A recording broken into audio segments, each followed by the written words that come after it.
Close your eyes and imagine the year is 1347.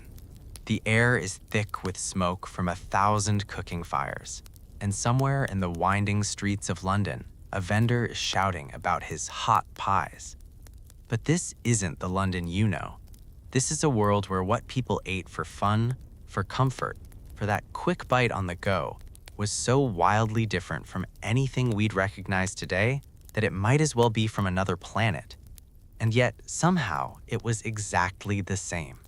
Before we dive deep into the greasy, sticky, surprisingly familiar world of medieval fast food, let me tell you something that'll keep you listening.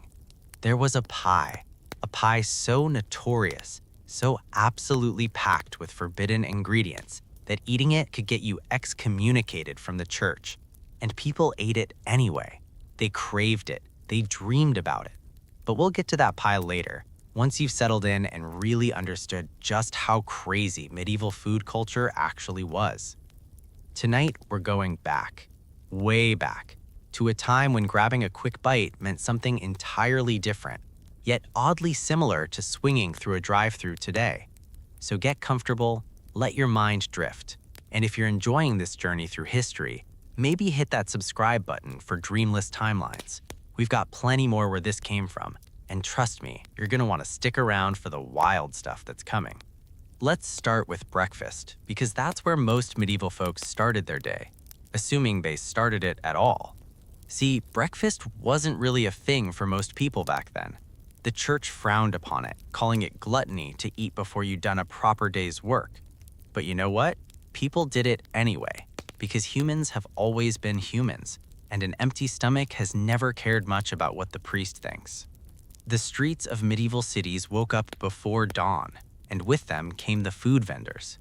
Picture this. It's maybe 4 in the morning, still dark, and you're a laborer heading to the docks or the construction site where they're building yet another cathedral that'll take 3 generations to finish.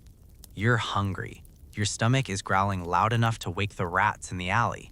And there, like a blessing from heaven itself, is a woman with a cart selling something that would change your whole morning. Hot cross buns. Except they weren't called that yet, and they definitely weren't the cute little Easter treats we know today. These were dense, heavy rolls, studded with whatever dried fruit the vendor could afford, which was usually not much. Sometimes currants, if you were lucky. Sometimes just, well, let's call them mystery chunks and leave it at that. The cross on top wasn't just decorative, it was literally a loophole. See, the church had banned certain enriched breads as too luxurious for common folk, but if you stuck a cross on it, suddenly it was religious. Suddenly it was fine. Medieval people were masters of finding loopholes in religious law, and nowhere was this more obvious than in food. But the real breakfast MVP, the thing that kept medieval cities running, was something called a coffin. Now, before you get the wrong idea, this wasn't as morbid as it sounds.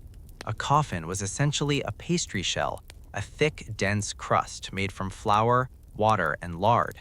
And inside, literally anything. The genius of the coffin was that it was both container and meal. You didn't need a plate, you didn't need utensils. You just grabbed your coffin, ate the filling, and if you were feeling fancy, you ate the crust too. If not, you tossed it to the dogs or the poor folks who hung around the market hoping for scraps. These coffin pies came in every variety you could imagine. Meat pies were the most common, filled with whatever the butcher couldn't sell the day before. And when I say whatever, I mean whatever. Medieval people didn't waste anything. Organ meats, feet, ears, snouts, the weird bits between the ribs that nobody could quite identify but definitely came from something that used to be alive. All of it got chopped up, mixed with onions and herbs if the vendor was feeling generous, and shoved into that pastry shell.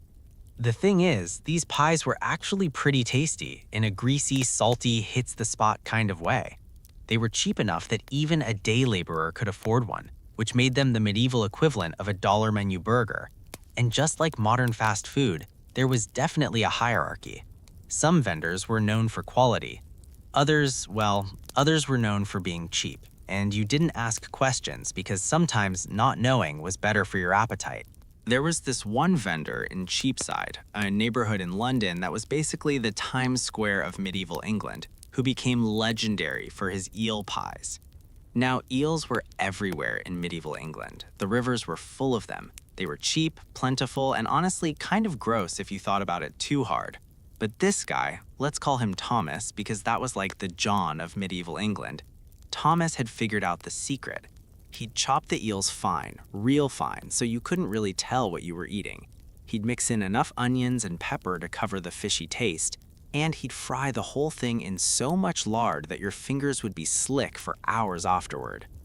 People loved these pies. They'd line up before dawn, workers and merchants, and even the occasional noble who was slumming it. And here's the thing that would absolutely blow your mind.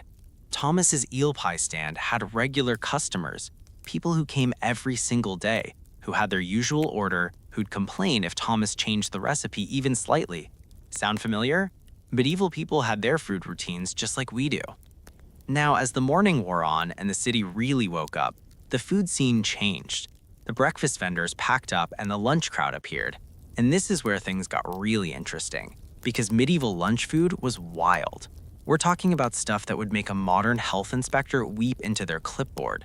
Street food stalls popped up everywhere, in doorways, at corners, blocking half the street until the city guards came and yelled at them to move. These stalls sold what we'd probably call medieval fusion cuisine, except nobody called it that because the word fusion wouldn't be invented for another 600 years. It was just food, whatever food you could make from whatever ingredients you could get your hands on. One of the most popular lunch items was something called a sop. Imagine bread, but bread that's been sitting in gravy or broth or meat drippings until it's completely soggy. That's a sop. And people went crazy for them. You'd buy a trencher, which was a thick slice of stale bread that basically served as an edible plate, and the vendor would ladle whatever stew or sauce they had going over it until the bread had absorbed everything. Then you eat it with your hands, gravy running down your arms, not caring because everyone else was doing the same thing. The stews that went on these sops were a whole adventure unto themselves. There was one called garbage, which is exactly what it sounds like. It was made from chicken giblets, necks, feet, and heads, all boiled together with ale and breadcrumbs until it formed this thick, porridgey consistency. Before you make that face, let me tell you, it was actually considered pretty decent food. The ale gave it flavor, the bread thickened it up, and the chicken bits, well, they provided protein, and that's what mattered. But if you wanted something a bit more upscale, if you had a few extra pennies burning a hole in your pocket, you went for the fritters. Oh man, the fritters. Medieval people were absolutely obsessed with fried food, and fritters were the peak of that obsession. They'd take anything, literally anything, dip it in batter and drop it in hot oil. Apples, onions, elderflowers in the spring, even just plain batter fried up into crispy lumps. The oil was usually whatever the vendor had been using for the past week, getting darker and more flavorful with each batch. Food safety wasn't really a concept yet. Flavor was what mattered. There was this one type of fritter that was particularly popular in taverns, and this is where we need to talk about medieval drinking culture, because it's impossible to understand medieval junk food without understanding how much people drank. See, water wasn't safe. Rivers were basically open sewers. Wells could be contaminated. So people drank ale. Everyone drank ale. Kids drank ale, monks drank ale. That little old lady who lived next to the church and complained about everything, she drank ale. It was weaker than modern beer, sure, but it was still alcoholic, which meant that medieval society was basically slightly buzzed all the time. And when you're slightly buzzed, you want snacks. Enter the tavern fritter, specifically the cheese fritter. They'd take whatever hard cheese they had, usually something aged and strong enough to walk away on its own, grate it up, mix it with eggs and flour, and fry it. The result was this crispy, gooey, salty mess that was absolutely perfect with ale. Taverns would sell these by the dozens, and people would sit around drinking and eating fritters and probably having the medieval equivalent of the same conversations we have now, complaining about their bosses, gossiping about neighbors, arguing about politics and religion and whether the king was doing a good job. Speaking of cheese, we need to talk about medieval dairy products because they were a huge part of street food culture. Cheese was everywhere. Hard cheese, soft cheese, cheese so old it had developed its own ecosystem. But the real star was something that doesn't exist anymore, at least not in the same form: white meats. White meats weren't meats at all. They were dairy products, specifically the stuff made from the milk of animals that weren't cows. Sheep's milk cheese, goat's milk curds, even deer milk if you were in the right part of the country and knew a guy. These were considered luxury items, the medieval equivalent of artisanal cheese, and street vendors who could get their hands on them would sell them at a premium. But there was also regular cheese, the everyday cheese that working people ate. And let me tell you, medieval cheese was not messing around. It was aged because refrigeration didn't exist. It was hard because that's how you kept it from spoiling. And it was strong, the kind of strong where you could smell it from across the street. Vendors would sell chunks of it wrapped in cloth, and people would buy it to eat with bread or add to their pottage when they got home. It was portable protein, and in a world where most people's diets were heavily grain-based, that mattered a lot. Now, as we drift further into the afternoon, the street food scene shifted again. The lunch vendors started to pack up, and the sweet vendors came out. Because yes, medieval people had a wicked sweet tooth. And yes, they absolutely had the equivalent of candy and desserts and all that good stuff that makes your dentist sad. Honey was the main sweetener, since sugar was incredibly expensive and mostly reserved for the rich. But honey was everywhere, and medieval cooks knew how to use it. They made honey cakes, which were basically dense, sweet bread that was more honey than cake. They made honeyed nuts, taking whatever nuts they could get, usually hazelnuts or walnuts, and coating them in honey until they were sticky and sweet, and probably capable of pulling out any loose teeth you had. But the real medieval candy sensation was something called a comfit. Comfits were seeds or nuts or even bits of spice, coated layer after layer in sugar or honey until they formed these hard, sweet shells. The process took forever. You had to keep adding layers, letting each one dry, adding more. Some comfits took days to make, but the result was worth it. A piece of candy that would last, that you could suck on for ages, that gave you that sweet hit medieval people craved. The funny thing about comfits is that they were originally medicinal. Doctors prescribed them for all sorts of ailments. Stomach problems? Have a comfit. Can't sleep? Comfit. Your humors are unbalanced and you're feeling melancholic? Brother, you need a comfit. Of course, people figured out pretty quickly that you didn't need to be sick to enjoy candy, and comfits became a popular street snack. Vendors would sell them by the handful, and people would walk around sucking on their comfits, probably getting that same satisfied feeling you get from a good piece of candy today. If you're still with me on this journey, and I hope you are because we're just getting to the really good stuff, maybe take a second and leave a comment below. Tell me what medieval food you'd actually want to try. And if you haven't already, hit that like button. It helps more people discover these stories, and honestly, more people need to know about medieval cheese fritters. As evening approached, medieval cities got really interesting from a food perspective. This was when the working day ended for most people, when shops closed and taverns filled up, and the streets got crowded with folks looking for entertainment and, of course, food. Evening was when the really indulgent stuff came out, the foods that were more about pleasure than sustenance.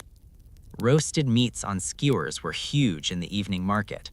Vendors would set up braziers, hot coals glowing in the growing darkness, and roast whatever meat they'd managed to acquire. Chicken, duck, the occasional goose if it was a feast day, but also stuff that would make modern people squeamish. Sparrows, thrushes, even blackbirds. Medieval people ate birds of all kinds, and they'd roast them whole, sometimes with the head still on, until the skin was crispy and the meat was tender. These weren't fancy preparations, no marinades, no complex seasonings, just meat, salt, maybe some herbs if you were lucky, and fire. But something about meat cooked over an open flame just hits different, you know? It always has, throughout all of human history. Our ancestors figured out fire and cooking like 100,000 years ago, and we've been obsessed with grilled meat ever since. Medieval people were no exception. The really ambitious vendors would make what they called enduring, which meant covering something in a golden coating. Usually this was done with egg yolks mixed with saffron, which was insanely expensive, but made food look incredibly fancy. You'd see these skewers of meat gleaming gold in the firelight, and your mouth would water even if you'd already eaten. It was medieval food marketing, making the product look as appealing as possible to separate customers from their coins. But here's where we get to the controversial stuff, the foods that made the church nervous and gave moralists fits. Because medieval people, especially in cities, had access to foods that were considered, well, problematic from a religious standpoint. Let me explain. The medieval Catholic Church had a lot of rules about food. Meat was forbidden on Fridays and during Lent, which was like a quarter of the year. Eggs and dairy were also off limits during the strictest fasting periods. In theory, everyone was supposed to follow these rules. In practice, people found ways around them that ranged from clever to absolutely ridiculous. Fish was allowed during fasting periods, so vendors sold fish, lots of fish. Fried fish, boiled fish, fish pies, fish stews, fish in every conceivable preparation. And this is where things got weird because medieval people had some very creative ideas about what counted as fish. Beaver tails? Fish. The church declared them fish because beavers spend time in water. Barnacle geese? Also fish, because there was this wild belief that they hatched from barnacles in the sea. Even some types of waterfowl got classified as fish through various logical gymnastics that would make a modern lawyer weep with envy. Medieval people wanted their meat, and they were willing to get creative with the definitions to have it. But there were also people who just straight up broke the rules. Street vendors who'd sell meat pies on Fridays hidden under their stalls, sold in whispers to customers who didn't care about the religious consequences. These were the medieval equivalent of speakeasies, except instead of illegal booze, it was illegal bacon.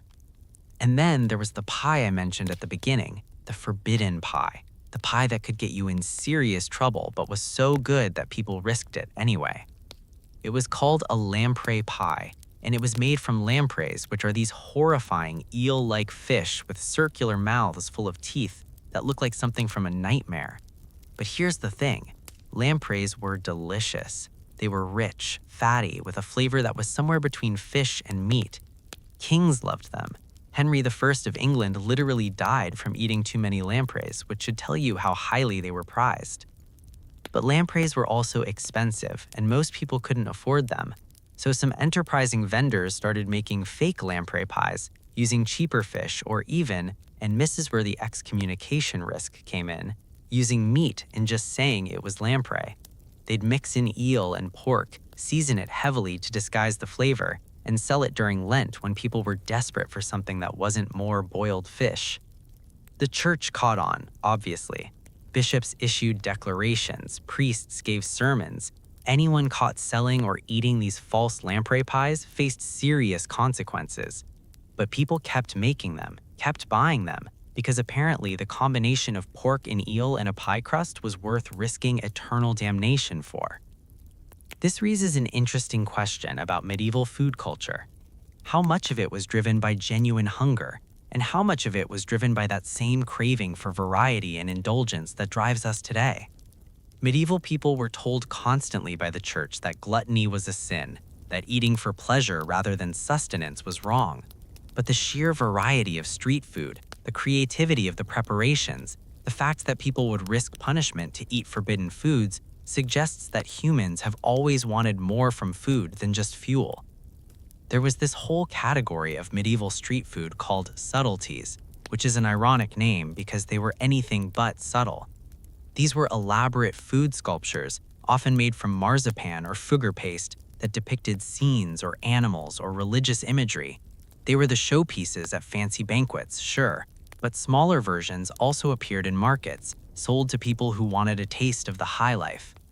A vendor might make a marzipan castle, tiny and detailed with little flags and turrets, and sell it for a premium. Or they'd sculpt fruits and flowers from sugar paste, so realistic you'd almost think they were real until you bit into them. These weren't practical foods. They were expensive, labor-intensive, and honestly, kind of wasteful. But people bought them anyway, because even in the Middle Ages, people wanted to treat themselves, wanted something special to mark an occasion or just brighten an ordinary day. The more I tell you about this stuff, the more parallels I see to modern food culture. We're not so different from these medieval folks, trudging through muddy streets looking for something to eat. We still have convenience, flavor, variety. We still have foods we know aren't great for us but eat anyway. We still have our regular spots, our favorite vendors, our go-to orders. The delivery method has changed, sure, but the fundamental human relationship with food, that's been pretty consistent for a long time. As night fell on medieval cities, a different kind of food scene emerged. The respectable vendors went home and the shadier operations came out. These were the people selling mystery meats, questionable pies, and food that you definitely didn't want to examine too closely in good light. There was always a risk with street food, even more so than today. No health inspections, no food safety standards, no way to know if the vendor washed their hands or if that meat was actually from an animal that died recently. People got sick, they got food poisoning, though they didn't call it that. They just knew that sometimes after eating from a certain vendor, you'd spend the next day or two intimately acquainted with the privy. But the thing is, people kept eating street food anyway, because what was the alternative? Most people in cities didn't have the facilities to cook elaborate meals at home. They had a fireplace, maybe if they were lucky, a pot or two. Cooking was time-consuming and fuel was expensive. It was often cheaper and easier to buy prepared food, even if it came with risks. There were regulations, sort of. City officials would occasionally try to crack down on bad vendors. There are records of people being punished for selling rotten meat or for using false weights. One guy in London got put in the pillory for selling pies made from cat meat, which, okay, that seems fair. But enforcement was spotty at best, and for every vendor who got caught, there were probably 10 others getting away with similar stuff. The night market had its own special offerings too, foods that were specifically designed for people who'd been drinking, because taverns had to close eventually, but people's hunger didn't. Pickled things were popular. Eggs, vegetables, even pickled fish. The vinegar helped with preservation and also probably helped settle upset stomachs from all that ale. There were also souse, which was basically any meat but had been pickled or marinated in vinegar and spices.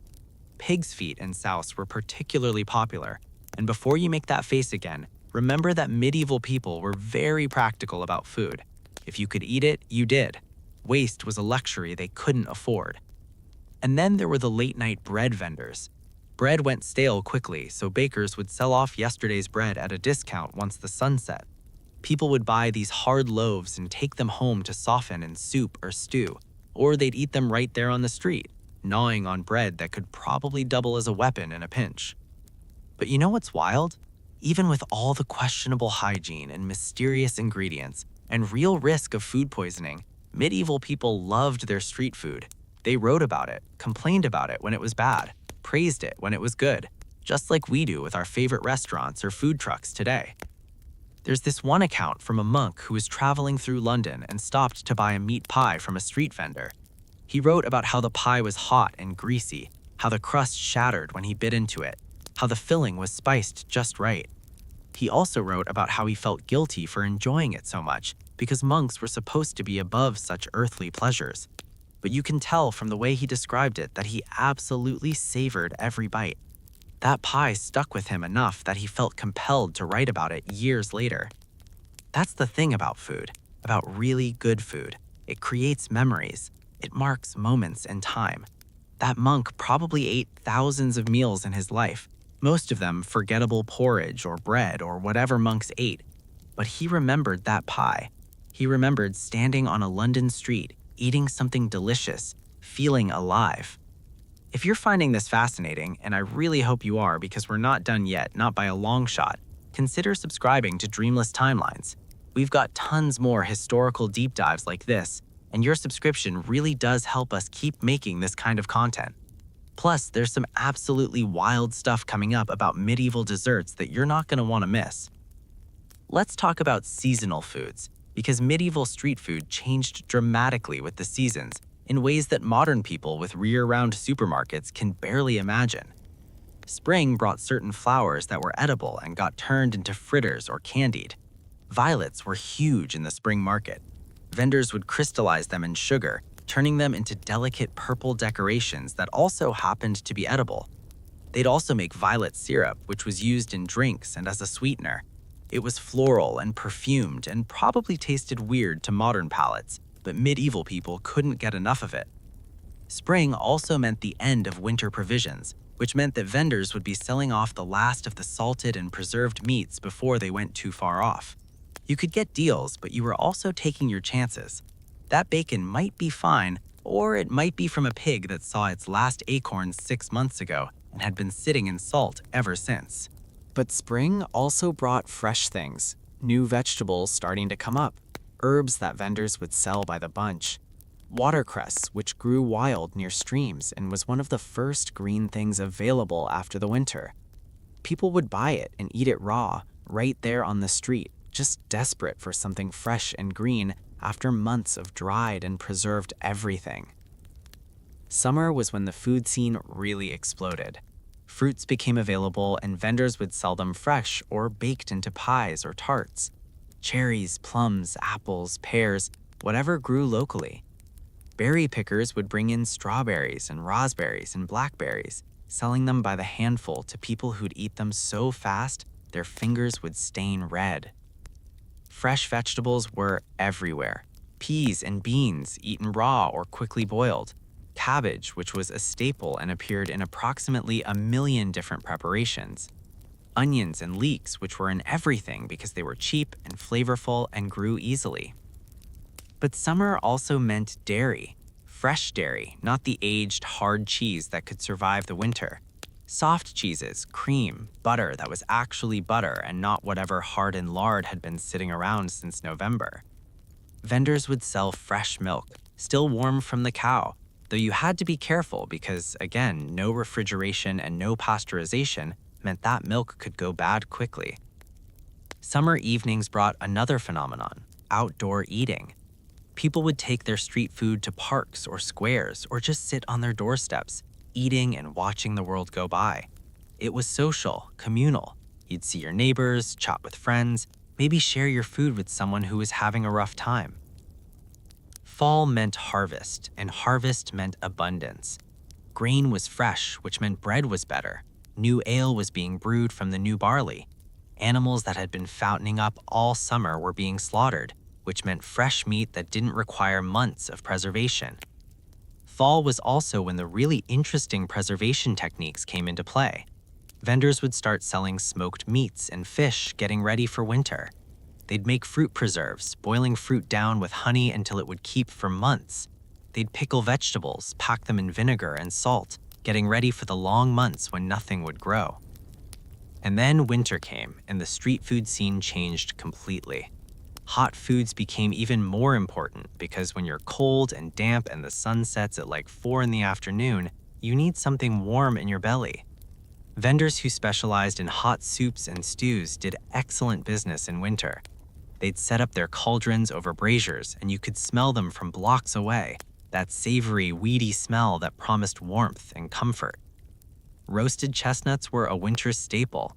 Vendors would roast them in pans over hot coals and they'd sell them in paper cones, hot enough to burn your fingers but too good to wait. People would cup them in their hands, using them as hand warmers while they ate. But winter was also hard. Food was scarcer, more expensive. The poor struggled to find enough to eat. Bread might be stretched with sawdust or ground peas. Meat might be more gristle than meat. The quality of street food declined in winter, not because vendors didn't care, but because there simply wasn't as much good food to work with. This seasonal cycle was something everyone in medieval society understood intrinsically. You ate what was available when it was available. You preserved what you could for the lean times. And you looked forward to the foods that marked each season, the special things that only came around once a year. There's something beautiful about that, honestly, about food being tied so directly to the land and the seasons. We've lost that, mostly. We can have strawberries in January and pumpkin spice in August. But medieval people had to wait. That first fresh berry in summer, those first apples in fall, they meant something. They were special in a way that's hard to recapture when everything is always available. Now we need to talk about the economics of medieval street food because it's actually fascinating how the whole system worked. Street vendors were their own little economic engine. Most of them were working-class people trying to make a living. They'd buy ingredients from farmers or butchers or millers, prepare the food, and sell it at a markup. The margins were thin, which meant most vendors weren't getting rich, but they were surviving. Many vendors specialized in one thing. There was the pie woman who made the best meat pies in her neighborhood, the guy who only sold roasted nuts, the lady with the fruit cart who always had the best apples. Specialization made sense because it let you get really good at one thing, build a reputation, develop a loyal customer base. But there was also a lot of competition. Multiple vendors selling similar things, all competing for the same customers. This led to some interesting marketing tactics. Vendors would shout about their wares, making exaggerated claims about quality and freshness. They'd offer samples, trying to lure in customers. They'd badmouth their competition, sometimes leading to actual fights in the street. Prices were supposed to be regulated by the city, but in practice, vendors charged what the market would bear.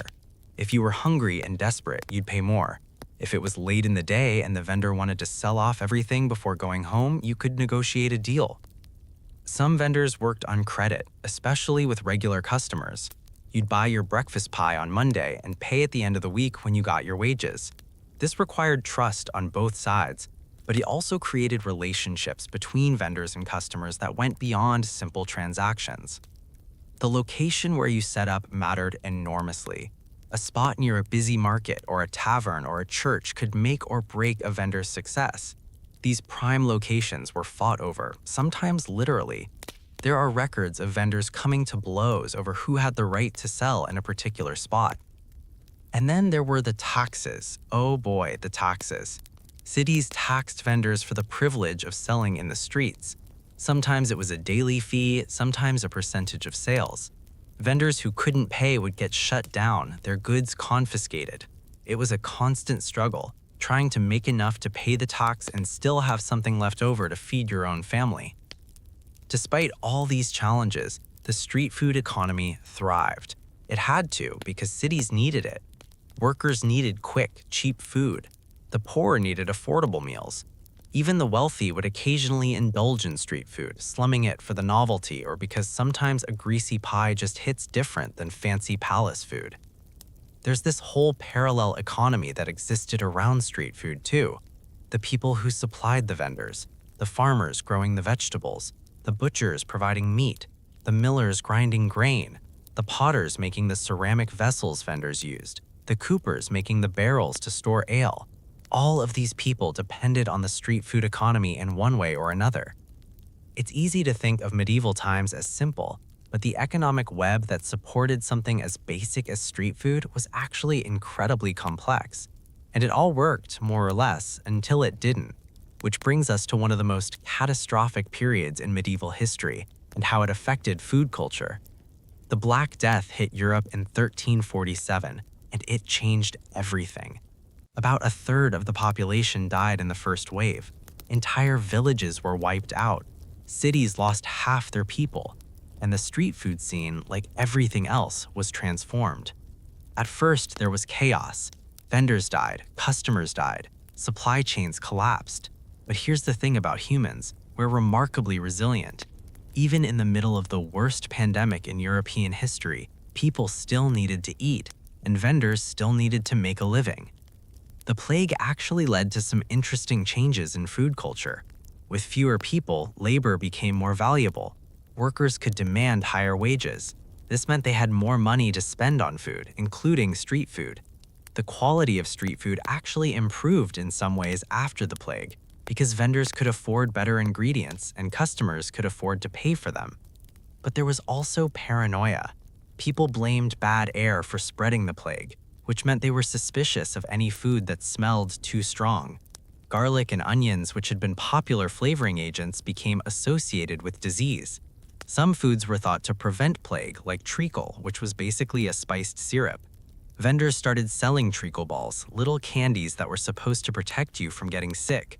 They didn't work, obviously, but people bought them anyway because desperation makes you believe in all sorts of things.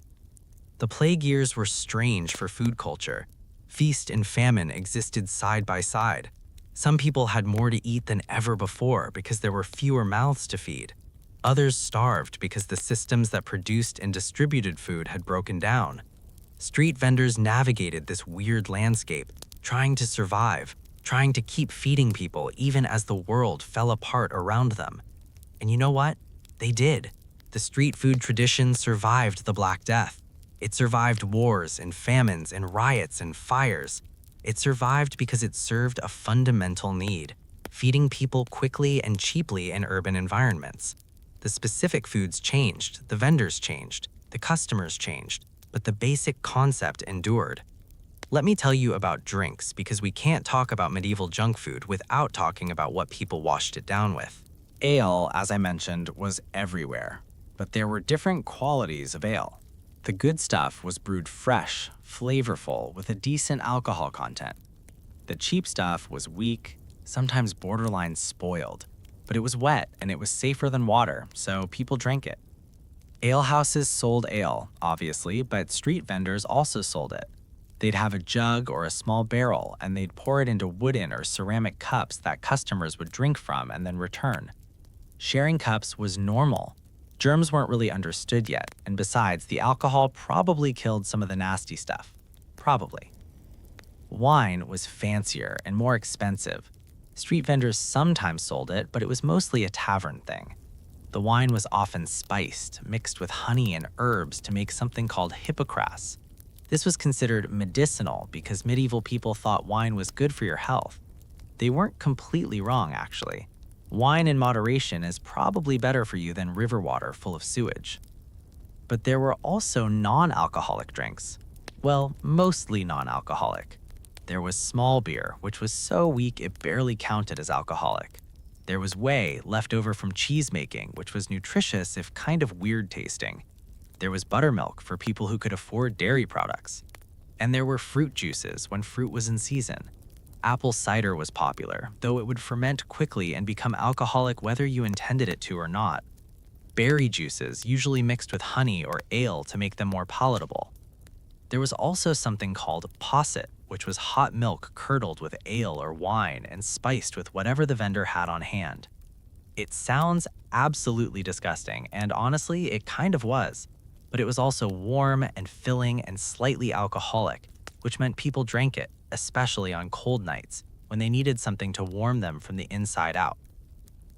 Street vendors who sold drinks had their own challenges. Liquids are heavy, which meant they couldn't carry as much product as someone selling, say, pies. They needed containers that wouldn't leak but were also light enough to transport.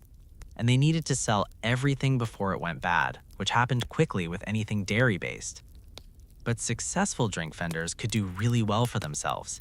Everyone needs something to drink, and unlike food, where you might skip a meal if money was tight, thirst is harder to ignore. A vendor with a good location and decent product could sell out multiple times in a day, going back to refill and heading out again. There were also specialty drinks for special occasions. During Christmas, there was wassail, a spiced ale drink that was served hot. Vendors would carry it around in huge jugs, selling it by the cup to people celebrating the holiday. During summer festivals, there would be sweet drinks made from berries and honey, cold if you were lucky enough to find a vendor who had access to ice from a winter ice house. The drink culture ties into something bigger about medieval street food. It was social. You didn't just grab your food and hurry off to eat it alone. You stood around, talked to other customers, chatted with the vendor. Food and drink were communal experiences in a way they aren't often today. Now, let's talk about one of the most controversial aspects of medieval street food: the vendors themselves. Who were these people? What were their lives like? Many street vendors were women. In fact, women dominated certain parts of the food trade. Brewing ale was traditionally women's work, so many alewives also sold food. Pie making was often done by women. Dairy products, definitely women. This was one of the few ways medieval women could earn their own money, have some degree of independence. But it also meant they faced unique challenges. Women vendors were often accused of being dishonest, of shortchanging customers, or using false weights. Whether this was true or just misogyny is hard to say from this distance, but the stereotype existed. There are records of women being punished more harshly than men for the same offenses, or being accused of crimes that male vendors got away with. There were also stereotypes about women who sold certain products. Women who sold ale were sometimes accused of being promiscuous because taverns and alehouses were associated with loose behavior. It wasn't fair, but fairness wasn't really a medieval strong suit. Male vendors faced their own issues. The butcher who sold meat was often seen as brutish and violent because he killed animals for a living. The fishmonger was considered unclean because he smelled like fish all the time. These prejudices affected where vendors could live, who they could marry, how they were treated by society. Many vendors were also immigrants or from marginalized groups. In some cities, Jewish people were restricted to certain trades, which sometimes included food selling. Foreign merchants would bring exotic foods and set up temporary stalls.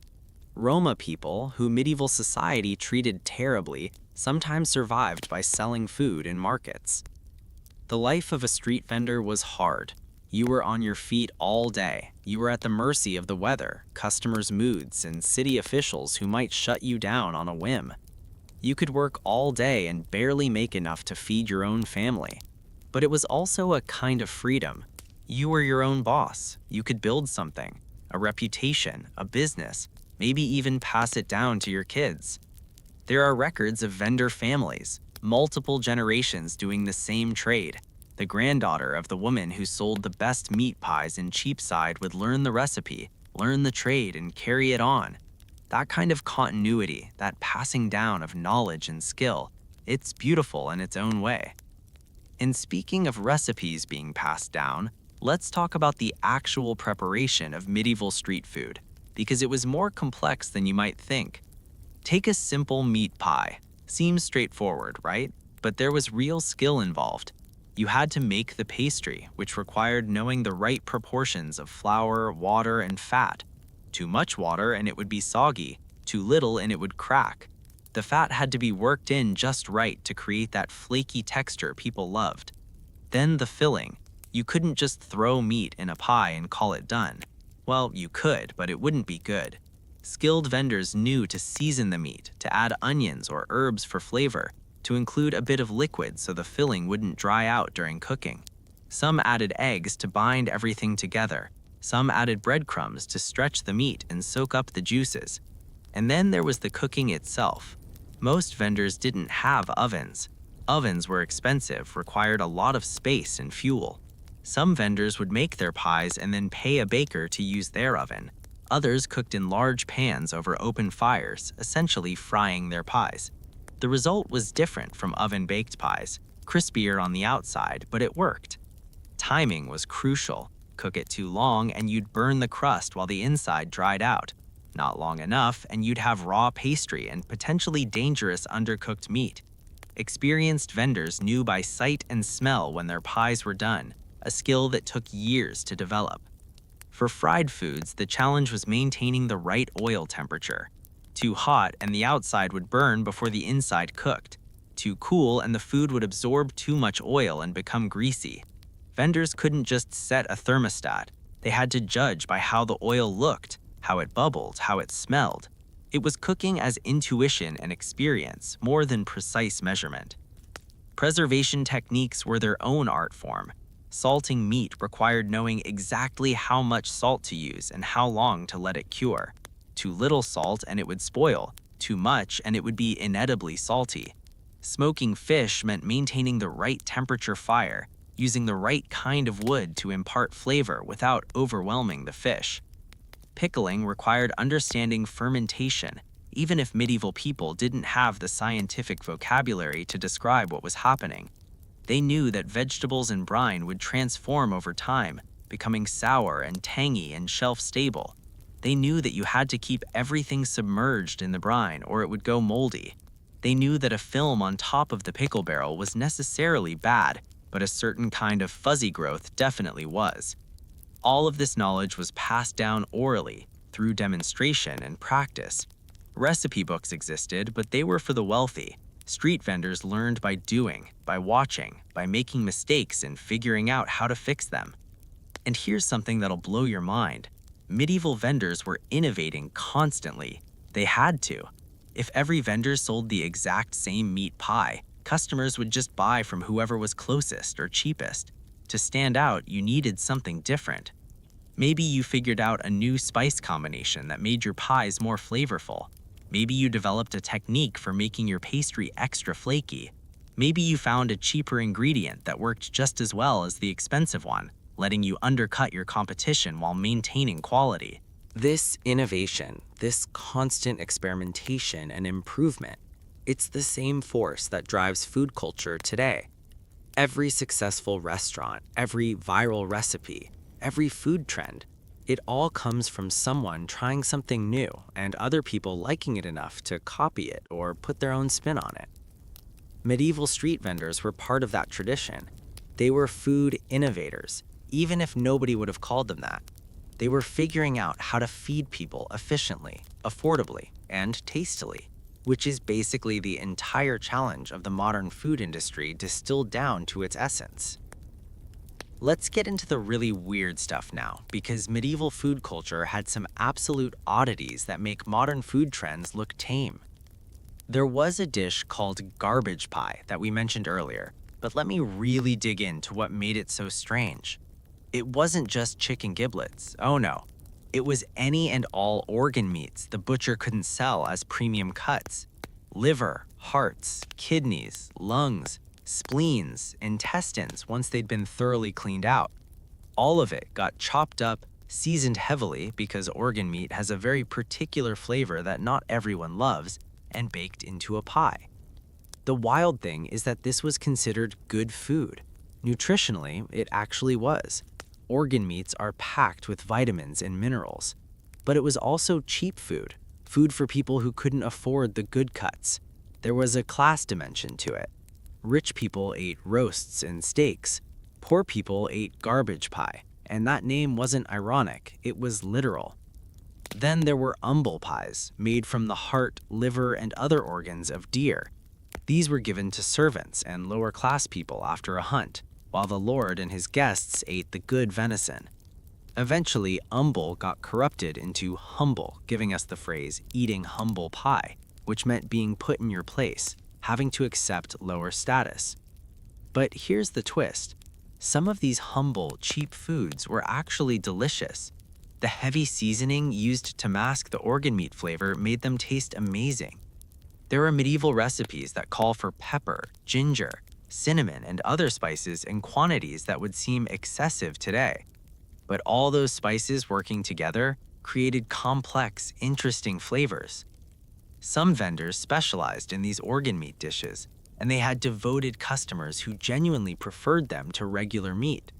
There's a certain richness to liver, a certain texture to heart that you just don't get from a regular cut of beef or pork. Once you acquired the taste, regular meat could seem bland in comparison. There were also dishes that used blood as a primary ingredient. Black pudding, which is still eaten in some places today, was a medieval staple. Fresh blood from a slaughtered animal, mixed with oatmeal or barley, stuffed into intestines and boiled. The result was dark, rich, and surprisingly palatable if you could get past the idea of eating blood. Vendors sold black pudding hot, straight from the pot, and people would eat them like sausages. They'd bite into that crispy casing and get a mouthful of savory, slightly metallic-tasting filling, and apparently this was considered a treat. Different regions had their own versions, adding different seasonings or greens, but the basic concept was the same. Don't waste the blood. This utilization of every part of the animal extended to other weird foods. Cow's feet were boiled down to make gelatin, which was then used in all sorts of dishes. Head cheese, which wasn't cheese at all, but rather meat from an animal's head, compressed into a loaf, sliced and sold. Tongue, which was considered a delicacy when prepared right, pickled or roasted. If you're still hanging in there, and I really hope you are because we're getting to some absolutely wild territory soon, do me a favor and drop a comment about the weirdest food you've ever tried. And hey, if you're enjoying this deep dive into the strange world of medieval eating, that subscribe button is looking awfully lonely. Just saying. There were also dishes that used ingredients in ways that seem bizarre today. Roses were used in cooking all the time. Rose water, rose petals in salads, rose syrup. Flowers in general were considered totally normal food ingredients. Violets, primroses, marigolds, all of them ended up in medieval dishes. Lavender was used as a seasoning for meat. Imagine biting into a roast chicken that tastes like your grandmother's linen closet. That was actually a thing, and people liked it. The floral notes were considered sophisticated, elegant. There was a dish called blancmange, which today is a sweet dessert, but in medieval times was made with chicken, rice, almonds, and sugar, all cooked together into this weird, sweet, and savory porridge. Vendors would sell it as a luxury item, and people would eat it thinking they were really living large. Sweet and savory combinations were everywhere in medieval cooking. Meat with fruit was standard. Pork with apples, sure, we still do that. But also beef with raisins, chicken with dates, fish with berry sauce. Medieval palates apparently loved the contrast of flavors in ways that modern Western cooking has largely moved away from, though it's still common in Middle Eastern and Asian cuisines.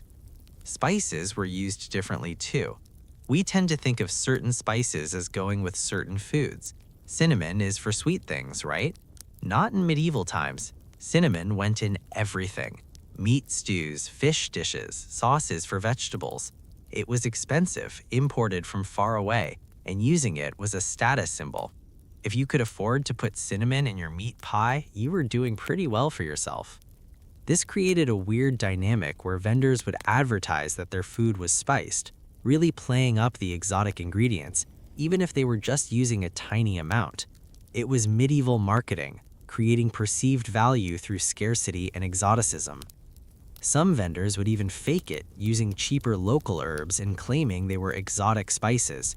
Pepper was frequently counterfeited with things like juniper berries, which were easier to get and looked similar enough that casual customers might not notice.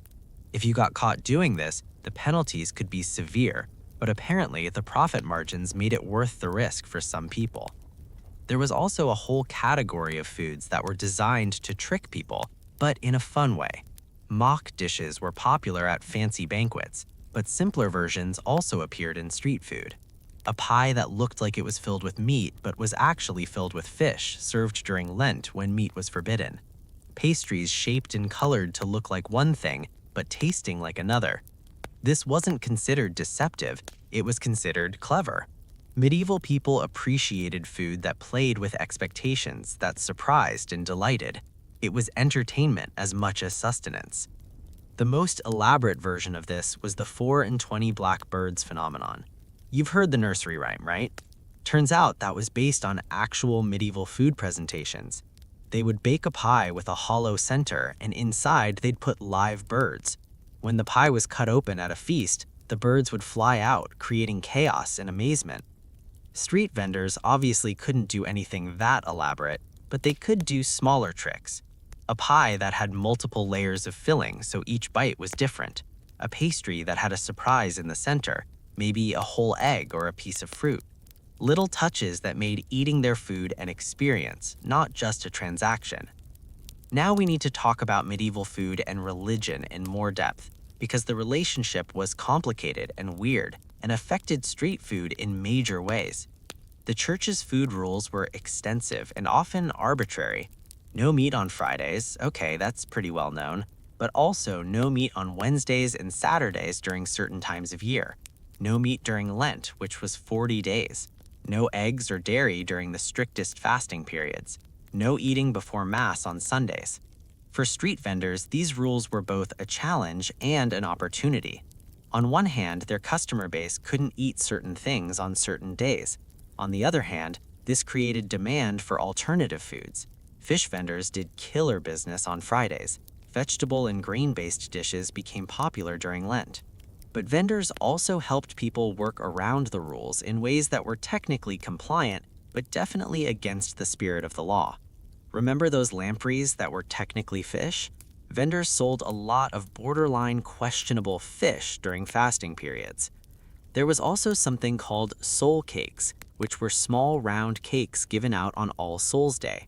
Officially, these were charitable offerings, food given to the poor who would pray for the souls of the dead. In practice, vendors figured out they could sell soul cakes and donate a portion to the poor, keeping the rest as profit. The church didn't love this, but it was hard to stop. Holy days meant feast days, and feast days meant huge business for food vendors. Christmas, Easter, Saints' feast days, there were dozens throughout the year. People would buy special foods to celebrate, foods they couldn't normally afford or wouldn't normally eat. Vendors prepared for these days weeks in advance. They'd save their best ingredients, they'd develop special recipes just for the holiday. A vendor who could create a signature Christmas dish or Easter treat could build their entire year's income around these peak days. But there was also pressure to give food away during holy days. Charity was a big deal in medieval Christianity, and feeding the poor was considered a righteous act. Some vendors would set aside a portion of their food to give away, either out of genuine religious conviction or because it was good for business to be seen as pious and generous. The church also operated its own food distribution systems. Monasteries would give out bread and soup to the poor. Parish churches collected food donations and distributed them. This created an interesting dynamic where church charity and commercial vendors coexisted, sometimes cooperating, sometimes competing. Monasteries also brewed beer, made cheese, grew vegetables, and generally operated as major food producers. Some of their products ended up in the commercial market, sold by vendors who bought from the monks. Monastery beer was often considered higher quality because monks had better resources and more time to perfect their recipes. There's this whole theological dimension to medieval food culture that's easy to overlook. Food wasn't just fuel, it was tied up with ideas about sin and virtue, body and soul, mortality and the afterlife. Gluttony was one of the 7 deadly sins, but so was not providing for the poor. Finding the balance between enjoying food and not enjoying it too much was a constant ethical challenge. This shows up in interesting ways in the sources. You'll read accounts of people feeling guilty about enjoying food too much, worried that they're being gluttonous. But you'll also read criticisms of people who are too ascetic, who refuse to eat properly and damage their health. The middle path was considered virtuous, but figuring out where that middle path was, that was left to individual conscience. Street vendors operated in this moral gray area. They provided a service people needed, but they also profited from human appetite, from the desire for pleasure and indulgence. Some moralists criticized them, some religious figures defended them. Most people just bought their pies and didn't think too hard about the theological implications. Let's shift gears and talk about the international dimension of medieval street food, because cities were more cosmopolitan than you might expect. Trade routes brought foreign foods to Europe, and enterprising vendors figured out how to incorporate these exotic ingredients into their offerings. Spices from Asia, obviously, but also cooking techniques and recipe ideas.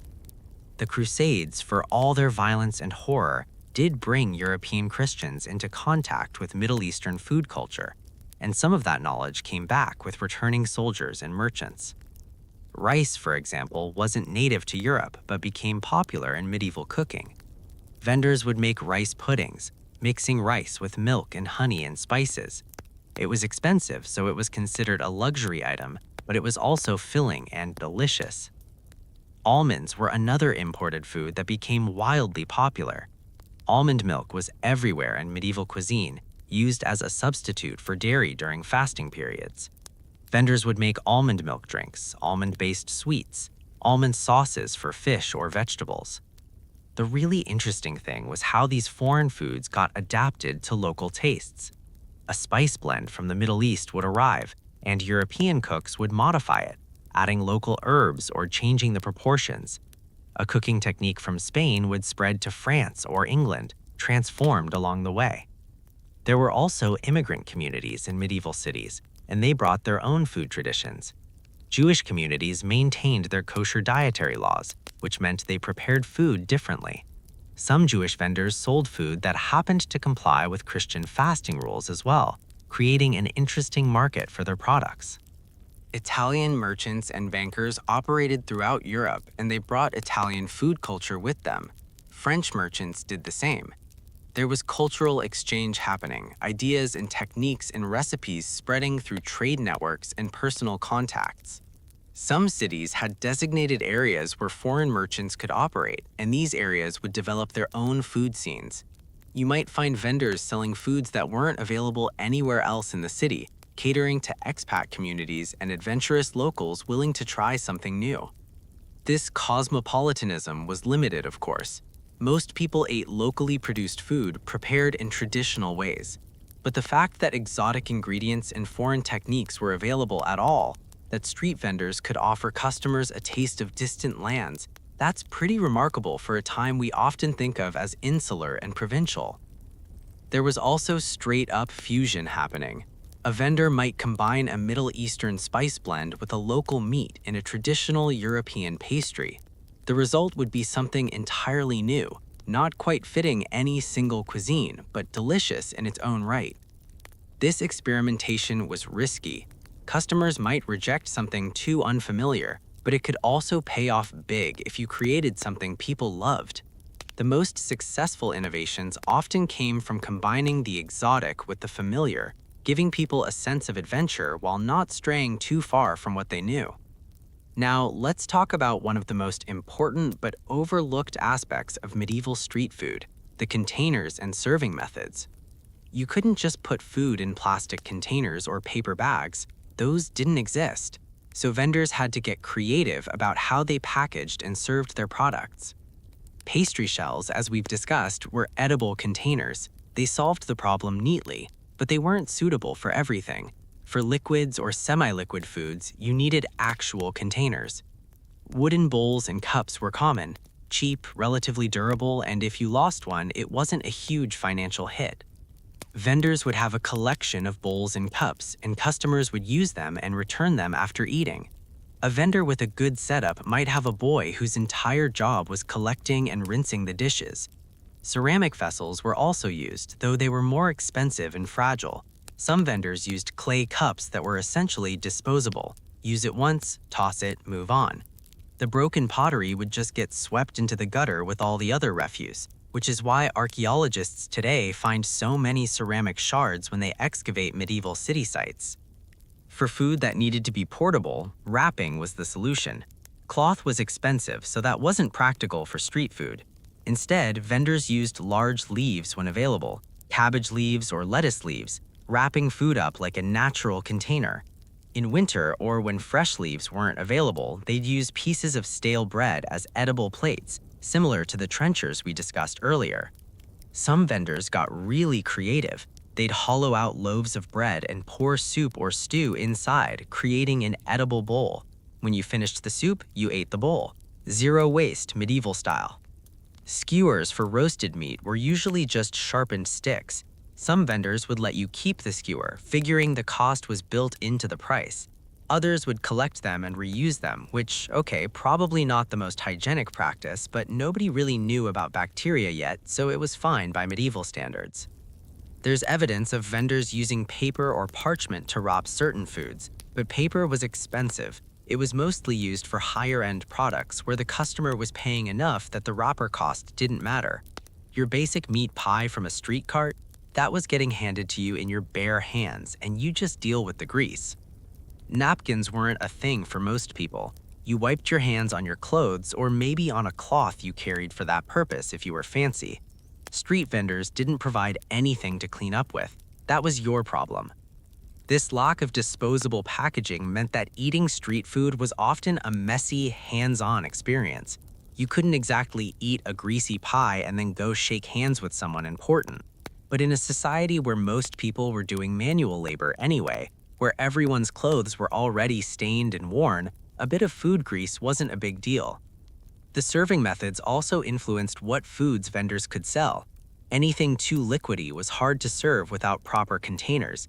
Anything too delicate would fall apart before the customer could eat it. This pushed vendors towards foods that were robust, that could withstand being carried around and eaten without utensils. It's one of those things where necessity drove innovation.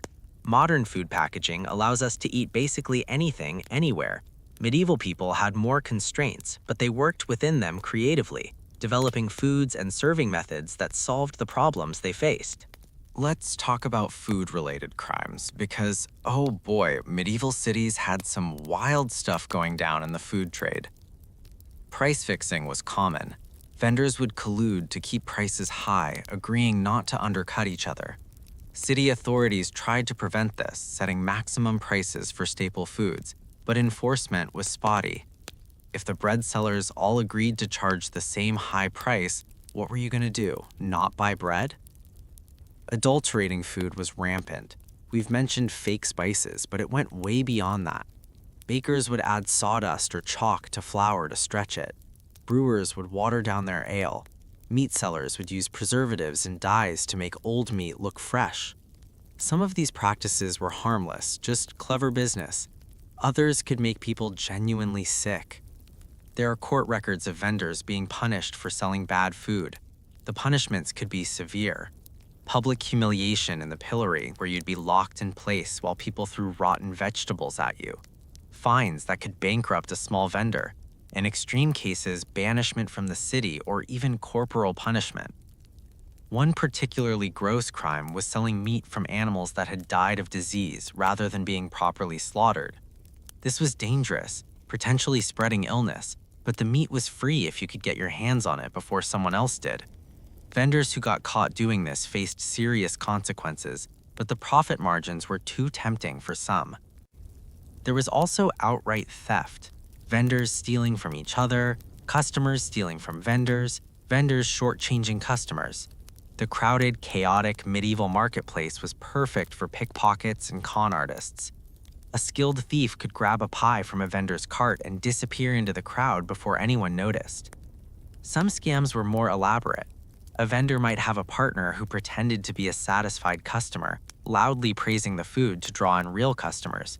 Or they'd use rigged scales that made portions look bigger than they were. Or they'd advertise one price and then claim you misheard when it came time to pay. The authorities tried to regulate the food trade, but it was like trying to hold back the ocean. You could catch individual bad actors, make examples of them, but there were always more willing to take the risk for a bit of extra profit. There was also territorial disputes. Established vendors didn't appreciate newcomers moving in on their turf. Arguments could escalate to physical violence. There are records of vendors getting into fistfights over prime selling locations, sometimes with serious injuries resulting. The guild system was supposed to regulate trade and maintain standards, but guilds could also be corrupt or exclusionary. If you weren't a guild member, you might be prevented from selling certain goods no matter how good your product was. Guilds sometimes operated as monopolies, keeping prices high and quality variable. Some vendors operated entirely outside the legal system, selling in locations where they weren't supposed to, or selling goods they hadn't paid taxes on. These black market food sellers could offer lower prices, but customers took a risk because there was no recourse if the food was bad. The whole system was a constant tension between regulation and freedom, between consumer protection and entrepreneurial opportunity. Modern food safety systems have their issues, but they're nothing compared to the Wild West of medieval street food. Speaking of which, let's get into some specific stories about famous or infamous vendors, because the historical record does preserve some individual tales. There was a woman in Paris, we'll call her Margot because the records don't preserve her actual name, who sold meat pies near Notre Dame. She was known for having the best pies in that part of the city, and she built a thriving business over decades. When she died, her daughter took over, and then her granddaughter after that. 3 generations of women running the same pie stand in the same location. What's interesting about Margot's story is that she actually owned property. She wasn't just a struggling street vendor. She was a successful businesswoman who accumulated enough wealth to buy a house. Not a big house, but a house nonetheless. This was unusual, but not unheard of. Some vendors really did build prosperity through their work. Then there's the story of a baker in London who was caught adding something called bean flour to his bread. Bean flour was exactly what it sounds like. Ground beans mixed into the grain to stretch it. The problem was that he didn't tell anyone he was doing this, and people who bought his bread thought they were getting pure wheat bread and paying pure wheat bread prices. When he got caught, the authorities made him do a perp walk through the streets with the offending loaf of bread hung around his neck. People jeered and threw things. It was meant to be humiliating, to serve as a warning to other bakers. Whether it actually stopped the practice or just made bakers sneakier about it is debatable. There's also a story about a fish seller who became a minor celebrity in his town. He had a distinctive call, a way of shouting about his wares that was apparently really catchy. People started imitating him, making jokes about him. He leaned into it, developing a whole persona as the entertaining fish guy. He'd tell jokes, make funny observations about the day's news, basically provide entertainment along with fish. This worked brilliantly from a business standpoint. People would come to his stall not just for fish, but for the show. He could charge slightly higher prices because customers felt like they were getting more than just food. It's an early example of brand personality, of using entertainment and charisma to differentiate yourself in a crowded market. Not all the stories are heartwarming, though. There's an account of a vendor who was basically running a protection racket, forcing other vendors to pay him for the privilege of selling in certain areas. If you didn't pay, your cart might mysteriously be overturned or your goods might disappear. The city guards eventually caught him, but only after he'd been operating this scheme for years.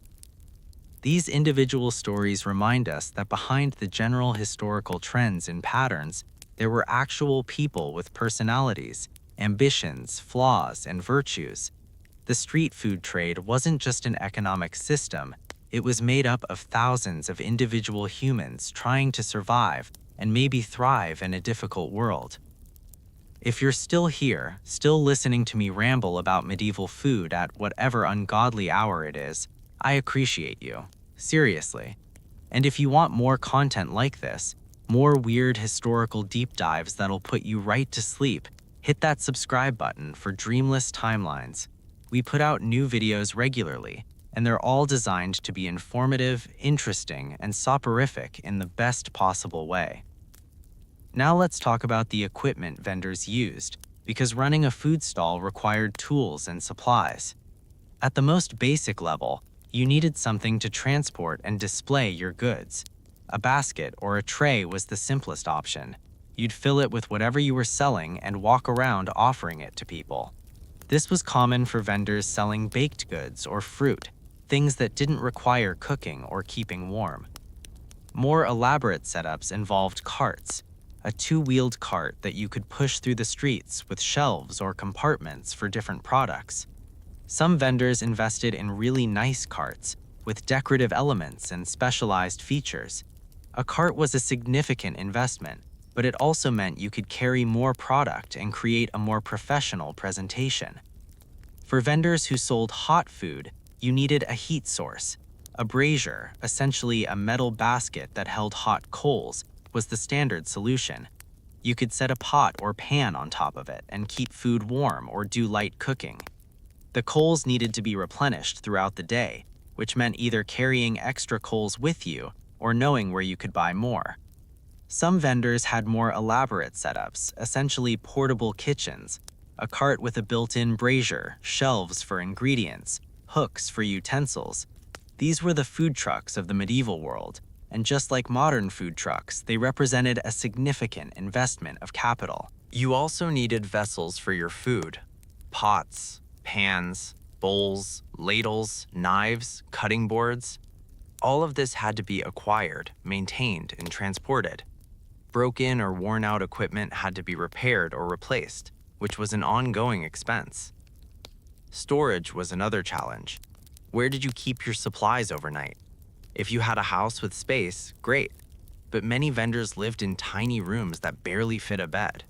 Some rented storage space. Some had arrangements with suppliers where they'd pick up fresh ingredients each morning rather than storing them. The investment required to start as a street vendor could be substantial. You needed your cart or basket, your cooking equipment if applicable, your initial stock of ingredients, and enough money to live on until you started making a profit. For a poor person trying to work their way up, this could seem insurmountable. That's where family and community came in. A daughter might inherit her mother's equipment and customer base. A son might work as his father's assistant until he could afford to start his own operation. Communities would sometimes pool resources to help someone get started, with the understanding that they'd pay it forward when they could. There were also vendors who rented equipment rather than owning it. An entrepreneur with capital would own carts and cooking gear and rent them out to vendors who couldn't afford to buy. It was an early form of equipment leasing, and like modern leasing, it gave people access to tools they couldn't otherwise afford, but also meant they were paying constantly without building equity. The relationship between vendors and craftspeople who made their equipment was important too. A good cart maker or metal worker who could repair a brazier or pot was valuable. Vendors who treated these craftspeople well could get priority service when they needed repairs. There's something poignant about imagining a vendor carefully maintaining their equipment, knowing it represented their livelihood. A crack in a pot that needed to be fixed, a cartwheel that was wearing out and would need replacement soon. These weren't just objects, they were tools that meant the difference between eating and going hungry. Now we need to talk about children in the medieval food trade, because kids were very much part of this world. Child labor was normal in medieval society. Kids started working young, often helping their parents in whatever trade the family practiced. For food vendors, this meant children as young as 6 or 7 might be helping out, running errands, watching the stall while their parent went to get more supplies. Older children, teenagers, would take on more responsibility. They might be trusted to handle money, to cook food, even to run the stall independently for short periods. Some children became vendors themselves, selling simpler items like nuts or apples, learning the trade from the ground up. There were also orphans and children from desperately poor families who worked for vendors as servants or apprentices. They'd get food and maybe a place to sleep in exchange for their labor. The conditions varied wildly. Some vendors treated these children well, teaching them skills that could lead to their own business someday. Others exploited them, working them brutally for minimal compensation. Street children, kids with no family at all, survived partly through the food trade. They'd run errands for vendors, carry messages, help set up and break down stalls. In return, they'd get scraps of food, the broken pies or the bread that didn't sell. It wasn't much, but it kept them alive. Some of these street children became thieves, stealing from vendors when they could get away with it. It was a survival strategy, morally complicated but understandable when the alternative was starvation. Vendors had to be vigilant, watching for the quick hands of hungry children darting in to grab something. But there were also stories of vendors taking pity on street children, giving them food out of charity or hiring them for small tasks. One of the interesting things about medieval society was that despite all its cruelty and hardship, there were also acts of kindness, moments where people looked out for each other. Children also created the atmosphere of medieval markets. They'd play in the streets while their parents worked, their laughter and shouting adding to the general chaos. They'd run between stalls, playing games, getting underfoot, being kids despite the hard lives many of them lived. The experience of growing up in this environment, surrounded by food, trade, and commerce, shaped these children's understanding of work and survival. They learned early that life was hard, that you had to be clever and tough to make it. But they also learned community, learned the rhythms of the market, learned skills that would serve them throughout their lives. Let's shift to talking about seasonal festivals and how they transformed the street food scene, because these were the peaks of the vendor's year, the times when all the regular rules changed and anything seemed possible. Christmas was huge, obviously. The weeks leading up to Christmas saw vendors preparing special foods, things you couldn't get any other time of year. Mince pies, though they were quite different from modern ones, filled with actual meat along with fruits and spices. Boar's head, if you could afford it, roasted and decorated. Special breads shaped like stars or crosses or baby Jesus in a manger. the Christmas market would pop up in city squares, dozens or hundreds of temporary stalls all competing for customers who had a bit of extra money saved up for the holiday. The atmosphere must have been incredible. All those cooking fires, all those different smells mixing together, people bundled against the cold, excited for the celebration. Vendors who did well during the Christmas season could make enough profit to coast through the lean winter months. It was make or break time, and everyone knew it. The competition was fierce, but also festive. Vendors trying to outdo each other with more elaborate displays, better decorations, more enticing products. Twelfth Night, the end of the Christmas season, was marked by special cakes. The most famous was the king cake, with a bean or a coin hidden inside. Whoever got the slice with the surprise became the king for the evening, presiding over the festivities. Vendors sold these cakes by the thousands, and there was probably some strategic placement of those beans to favor better-paying customers. Easter brought its own food traditions. Hot cross buns, which we mentioned earlier. Eggs, finally available again after the Lenten restrictions, featured prominently. Vendors would sell hard-boiled eggs, sometimes dyed with natural colors from plants. Lamb, if you could afford it, representing Christ as the Lamb of God. The week before Easter, Maundy Thursday specifically, had a tradition of monarchs and nobles washing the feet of poor people and giving them food. This created a weird situation where the poor could actually eat better than usual for a day, and vendors who supplied food for these charitable distributions did good business. May Day was all about flowers and greenery and celebrating spring. Vendors would sell floral wreaths, posies, and spring vegetables. There were also special May Day cakes and drinks, often featuring fresh herbs and flowers.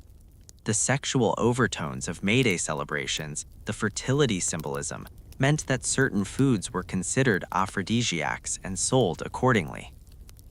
Midsummer, the summer solstice, was celebrated with bonfires and outdoor feasting.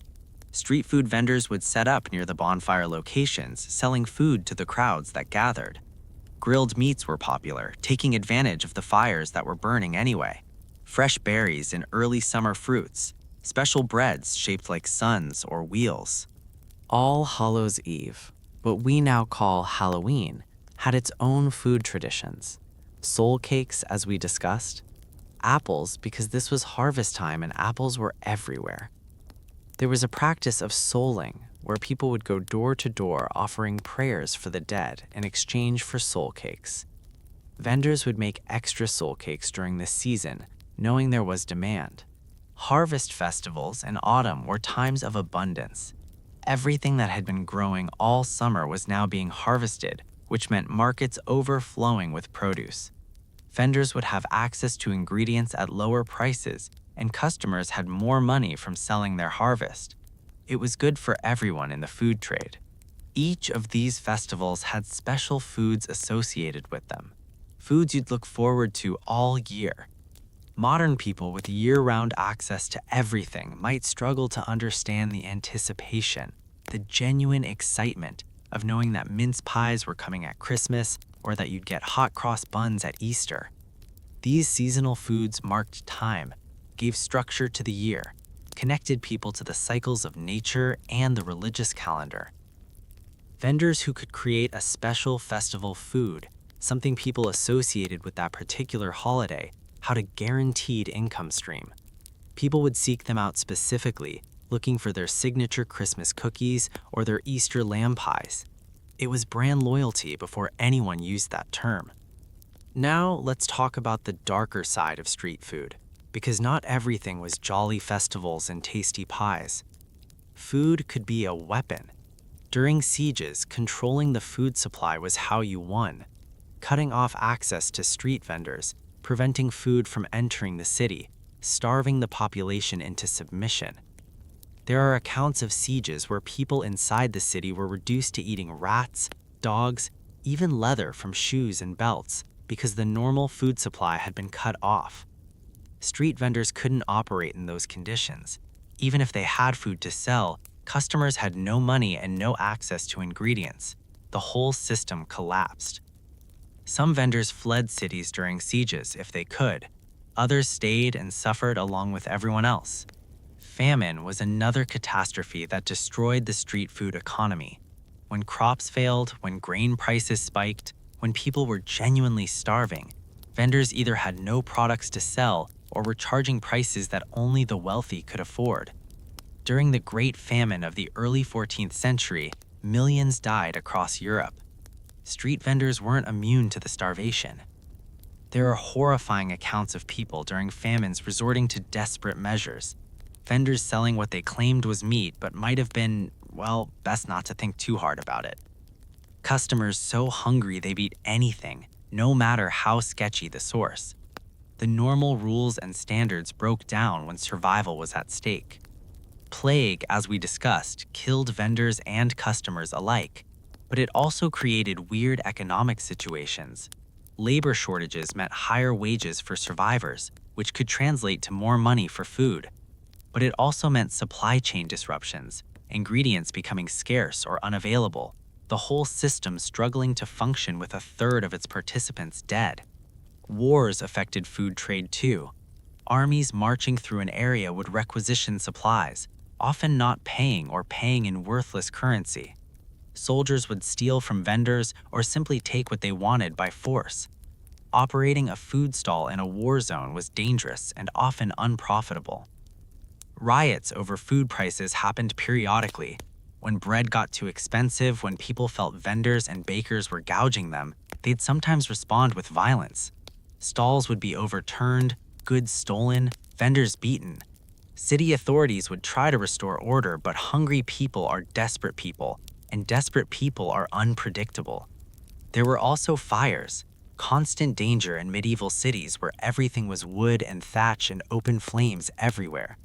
A cooking fire could easily get out of control, spreading from one vendor's stall to neighboring structures. Entire neighborhoods could burn, taking with them the livelihoods of dozens of vendors who lost everything. Disease from food was a constant risk. Spoiled meat, contaminated water, food handled by people who were sick with contagious diseases. There was no germ theory, no understanding of bacteria or viruses. People got sick and often had no idea why. Sometimes they blamed bad air or an imbalance of humors. Sometimes they blamed witchcraft or God's punishment. The precarious cruelty of medieval life, the way disaster could strike without warning, affected vendors like everyone else. Your whole life could be destroyed by circumstances completely beyond your control. A bad harvest, a new tax, a fire, a plague, a war. And you'd have to start over from nothing if you survived at all. This precariousness shaped medieval mentality. You couldn't plan too far ahead because who knew if you'd even be alive next year? You took opportunities when they came. You enjoyed good things while you could because bad times were always lurking just around the corner. Street vendors embodied this precarious existence. A good day meant money for food and rent. A bad day meant your family went hungry. There was no safety net, no unemployment insurance, no welfare state. You worked or you starved, and sometimes you worked and starved anyway. But people endured. They found ways to survive, to create moments of joy and pleasure, even in difficult circumstances. Food was part of that survival strategy, both literally as sustenance and psychologically as comfort and celebration. Let's talk about the sensory experience of medieval streets, because understanding the smell and sound and feel of these places helps you appreciate the context in which street food existed. The smell was intense. Cooking food, yes, but also unwashed bodies, animal waste, open sewers, tanning leather, brewing beer, smoking fish, all of it mixing together into an olfactory assault that would probably knock a modern person flat. Medieval people were used to it, but visitors from the countryside would often comment on how cities stank. Food smells cut through the other odors. Frying onions, roasting meat, baking bread. These were pleasant smells that drew customers. Vendors knew this. They'd position themselves where the wind would carry their food smells toward potential customers. It was marketing through your nose. The sound was constant noise. Vendors shouting their wares, using distinctive calls so customers could identify them. Church bells ringing the hours, horses and carts on cobblestones, people arguing, laughing, doing business, street musicians, beggars asking for alms, dogs barking. A medieval city was never quiet.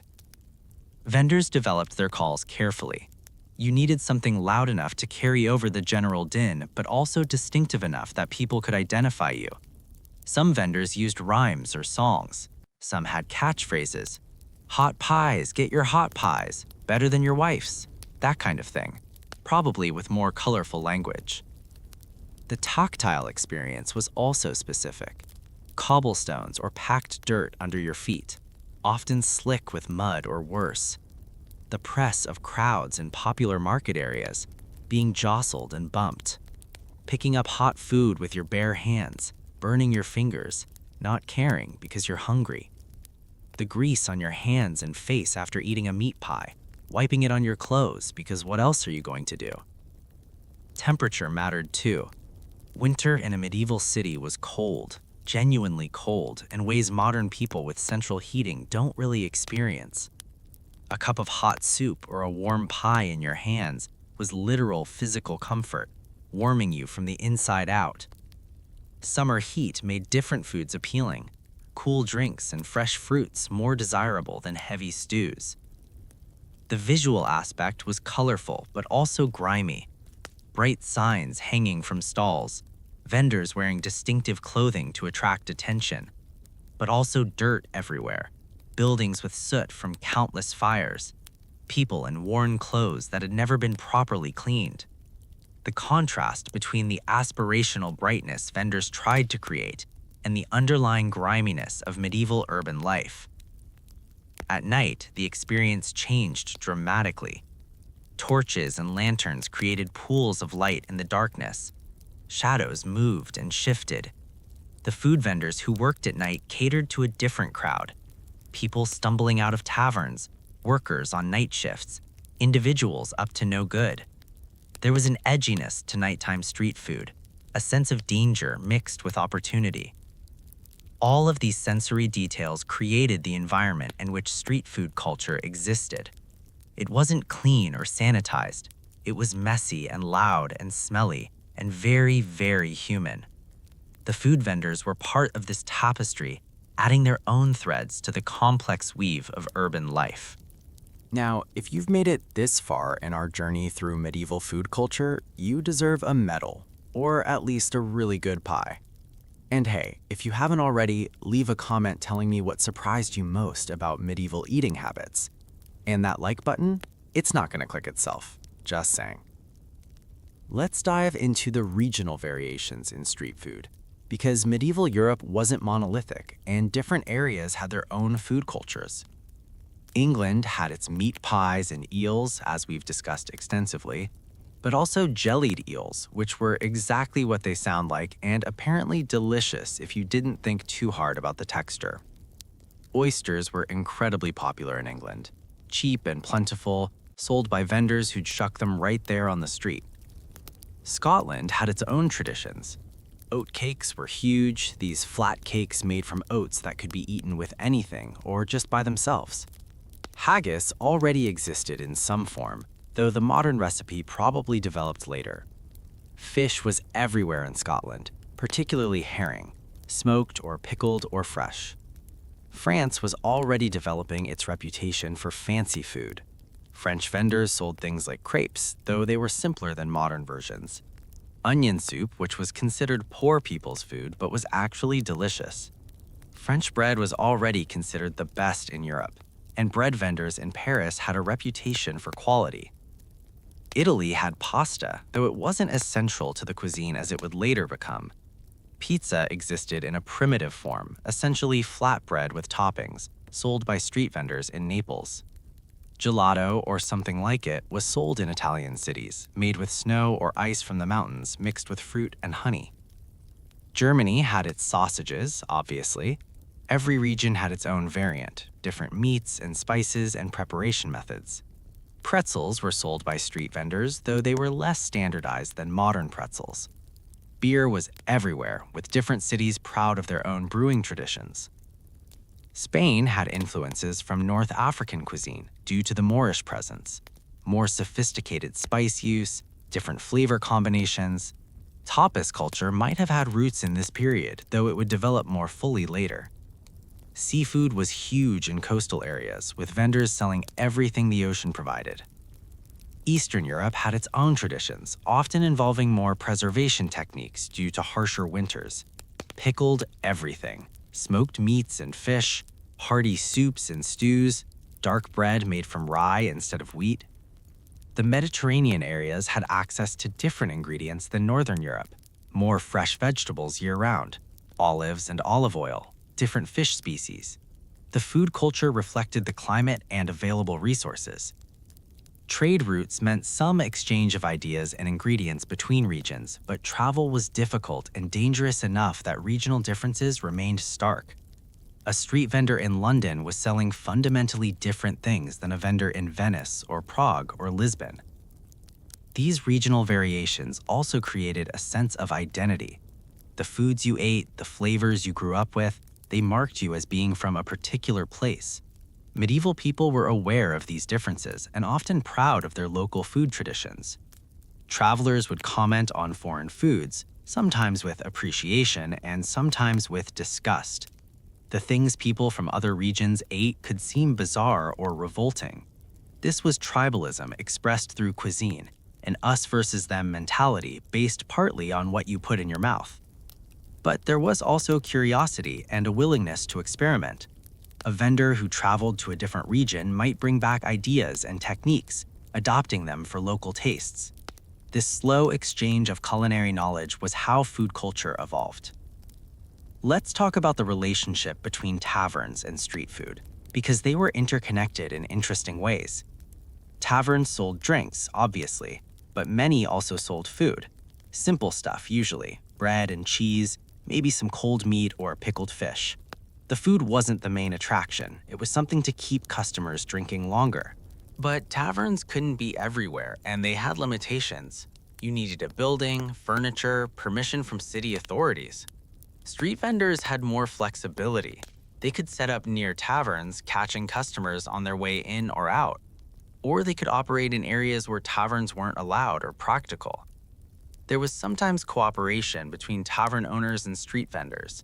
A vendor might have an arrangement where they sold food inside the tavern, splitting the profits with the owner. Or a tavern owner might buy food from vendors to resell to customers, adding a markup. But there was also competition. Taverns wanted customers to spend money on their food, not run out and buy from a street vendor. Some taverns tried to ban food vendors from operating near them. City authorities would sometimes support these bans, wanting to protect established businesses, but enforcement was difficult. The relationship between drinking and eating was important in medieval culture. Food helped soak up alcohol, letting you drink more without getting too drunk. Salty foods made you thirsty, encouraging more drink purchases. Savvy tavern owners understood this and offered foods that maximized drink sales. Street vendors operating near taverns would tailor their offerings to drunk customers. Foods that were satisfying, easy to eat without utensils, not too expensive. The medieval equivalent of drunk food, basically the same stuff people crave now when they're buzzed. Late-night food vendors relied heavily on the tavern crowd. When taverns closed, drunk people stumbling home would be hungry. A vendor with hot pies or roasted meat could make good money from this crowd, despite the challenges of operating at night. There were also unlicensed taverns operating out of people's homes, selling ale illegally. These places sometimes sold food too, creating an underground food and drink economy that operated outside official channels. It was riskier for both operators and customers, but also potentially more profitable since you weren't paying taxes or licensing fees. The interplay between drinking culture and food culture shaped medieval social life in profound ways. Taverns were where men socialized, conducted business, relaxed after work. Street food vendors were part of that social ecosystem, providing necessary services that kept the whole system functioning. Now let's get into preserved foods and how vendors dealt with the constant challenge of keeping food from spoiling. Salt was the primary preservation method, and it was expensive. Salt taxes were a major source of government revenue, which made salting meat or fish a significant expense. Vendors who sold preserved foods had to charge enough to cover the cost of salt plus their profit, making these foods more expensive than fresh equivalents when fresh was available. Salted meats had distinctive flavors that people either loved or tolerated out of necessity. The salt drew out moisture, making the meat hard and concentrated. Before eating, you'd usually soak it in water to remove some of the salt, though this also removed flavor. Vendors selling salt meat would sometimes soak it for customers, offering it ready to eat. Smoking was another preservation technique, and smoked fish particularly was a street food staple. Herring, mackerel, eel, any fish that was plentiful got smoked. The process took days, hanging fish in smokehouses over smoldering fires. The result was flavorful, shelf-stable, and different from fresh fish in ways people appreciated. Pickling preserved vegetables and some meats. Submerging food in vinegar or brine created an acidic environment where spoilage bacteria couldn't thrive. Pickled foods had sharp, tangy flavors that cut through the monotony of medieval diets. Vendors would sell them as side dishes or snacks, something to add variety to bread and cheese. Drying was used for fruits, meat, and fish, sun drying when weather permitted, or drying over fires or in special drying houses. Dried foods were lightweight, portable, and lasted a long time. Vendors would sell dried fruits as snacks or ingredients for cooking. Fermentation preserved foods and also transformed them. Sauerkraut is the most obvious example, though it wasn't called that in medieval England. Fermented vegetables were common, the beneficial bacteria making them safer and more digestible. The fermentation process also added vitamins, making these foods nutritionally valuable. None of these preservation methods were perfect. Salted meat could still develop mold if it got damp. Smoked fish could go rancid. Pickled vegetables could get fuzzy growth if the brine wasn't maintained. Vendors had to be vigilant, checking their stock regularly, discarding anything that had gone off. The seasonal cycle of preservation was important. Summer and fall were when you preserved food for winter. Vendors would buy products when they were plentiful and cheap, preserve them, and then sell them slowly throughout the winter when fresh alternatives weren't available. It required capital to buy stock and storage space to keep it, but it could be profitable. Some vendors specialized in preserved foods exclusively. They'd built up expertise in the preservation techniques, could judge quality, knew how to store things properly. Customers learned which vendors had the best preserved foods, which ones could be trusted not to sell anything rotten. The fact that so much food required preservation shaped eating patterns. You didn't expect fresh vegetables in winter. You didn't expect fresh meat unless an animal had just been slaughtered. Your diet changed with the seasons in ways that were predictable and accepted. This made the arrival of fresh food after a long winter particularly special. Those first spring vegetables, those first berries in summer, they weren't just food. They were symbols of renewal, proof that the hard times hadn't lasted forever. Let's talk about bread in more depth because it deserves its own section as the absolute foundation of medieval diet. Bread was everything in medieval nutrition. For most people, the majority of their calories came from bread. It was filling, relatively cheap, and made from grain that could be stored and transported. Without bread, medieval cities couldn't function. The quality of bread varied enormously. White bread made from finely milled wheat flour was a luxury food for the wealthy. Most people ate bread made from cheaper grains like rye or barley, or from a mix of grains called maslin. This bread was darker, denser, and less tasty than white bread, but it was what people could afford. The very poorest ate bread that was barely bread at all. Grain mixed with peas or beans just stretch it. Flour adulterated with sawdust or ground bark. This bread was edible in the technical sense, but nutritionally inadequate and sometimes made people sick. Bakers operated under strict regulations in most medieval cities. The size and weight of loaves were supposed to be standardized, and bakers who short-weighted their bread could be severely punished. The assize of bread was a law in England that regulated bread prices and quality, though enforcement was inconsistent. Street vendors sold bread, but they usually bought it from bakers rather than making it themselves. Ovens were expensive and required specialized knowledge to operate. It made more sense to let bakers handle the actual bread making and for vendors to focus on selling it along with other foods. But there were exceptions. Some vendors made flatbreads that didn't require an oven, cooking them on hot stones or griddles over open fires. These were different from leavened bread, denser and chewier, but still filling and acceptable. Bread also served functions beyond nutrition. As we've discussed, trenchers were thick slices of stale bread used as plates. The bread would absorb the juices from whatever food was served on it, becoming edible itself. This reduced waste and gave people more calories. Breadcrumbs were used as thickening agents in soups and sauces. Stale bread could be softened in liquid and used in various dishes. Bread from yesterday or the day before could be sold at discount to people who couldn't afford fresh. Nothing was wasted. The symbolic importance of bread in medieval Christianity added another dimension. Bread as the body of Christ in communion, bread as a gift from God, praying for our daily bread. The line between physical sustenance and spiritual sustenance was blurry. Bread riots happened when prices got too high or supply ran short. Hungry people could tolerate a lot, but threatening their access to bread pushed them to violence. City authorities knew this and tried to keep bread affordable, though their success varied. The relationship between millers, bakers, and vendors was essential to the bread supply chain.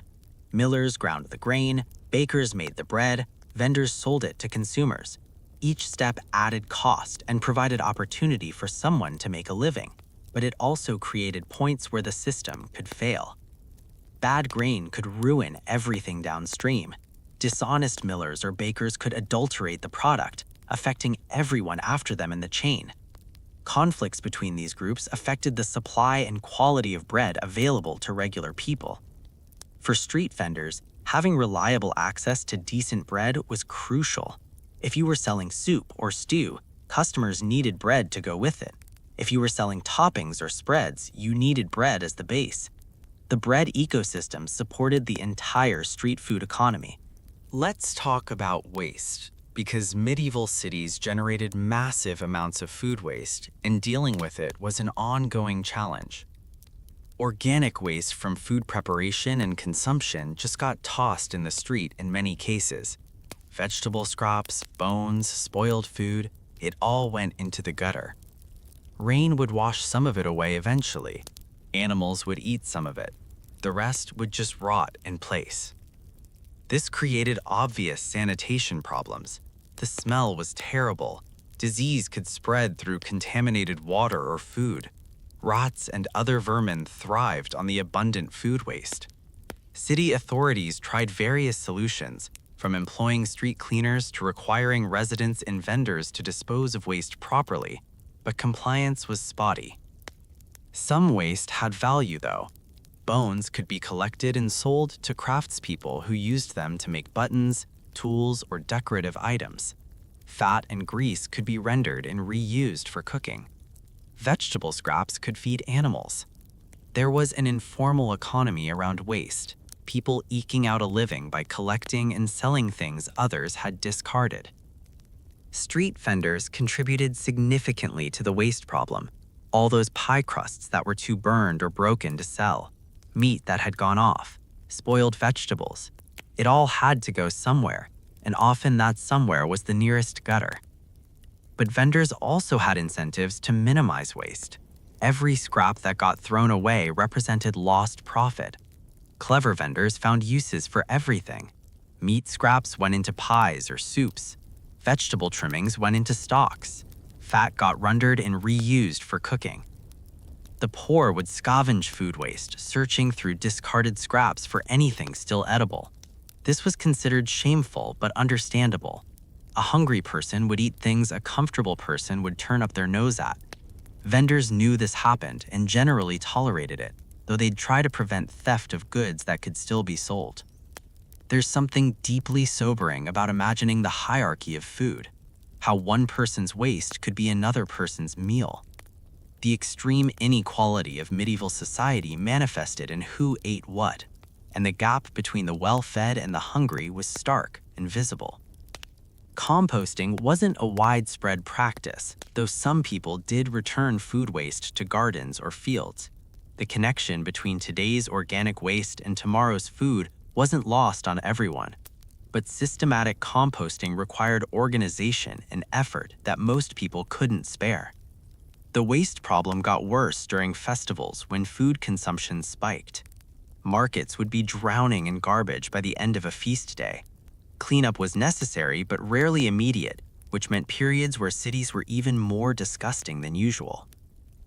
Modern waste management, refrigeration, and food safety regulations have made the medieval approach to food waste seem appalling, and it was. But it was also the reality of a world that lacked the technology and infrastructure we take for granted. Let's shift gears and talk about exotic foods and ingredients that occasionally appeared in medieval markets, because there was more variety and sophistication than you might expect.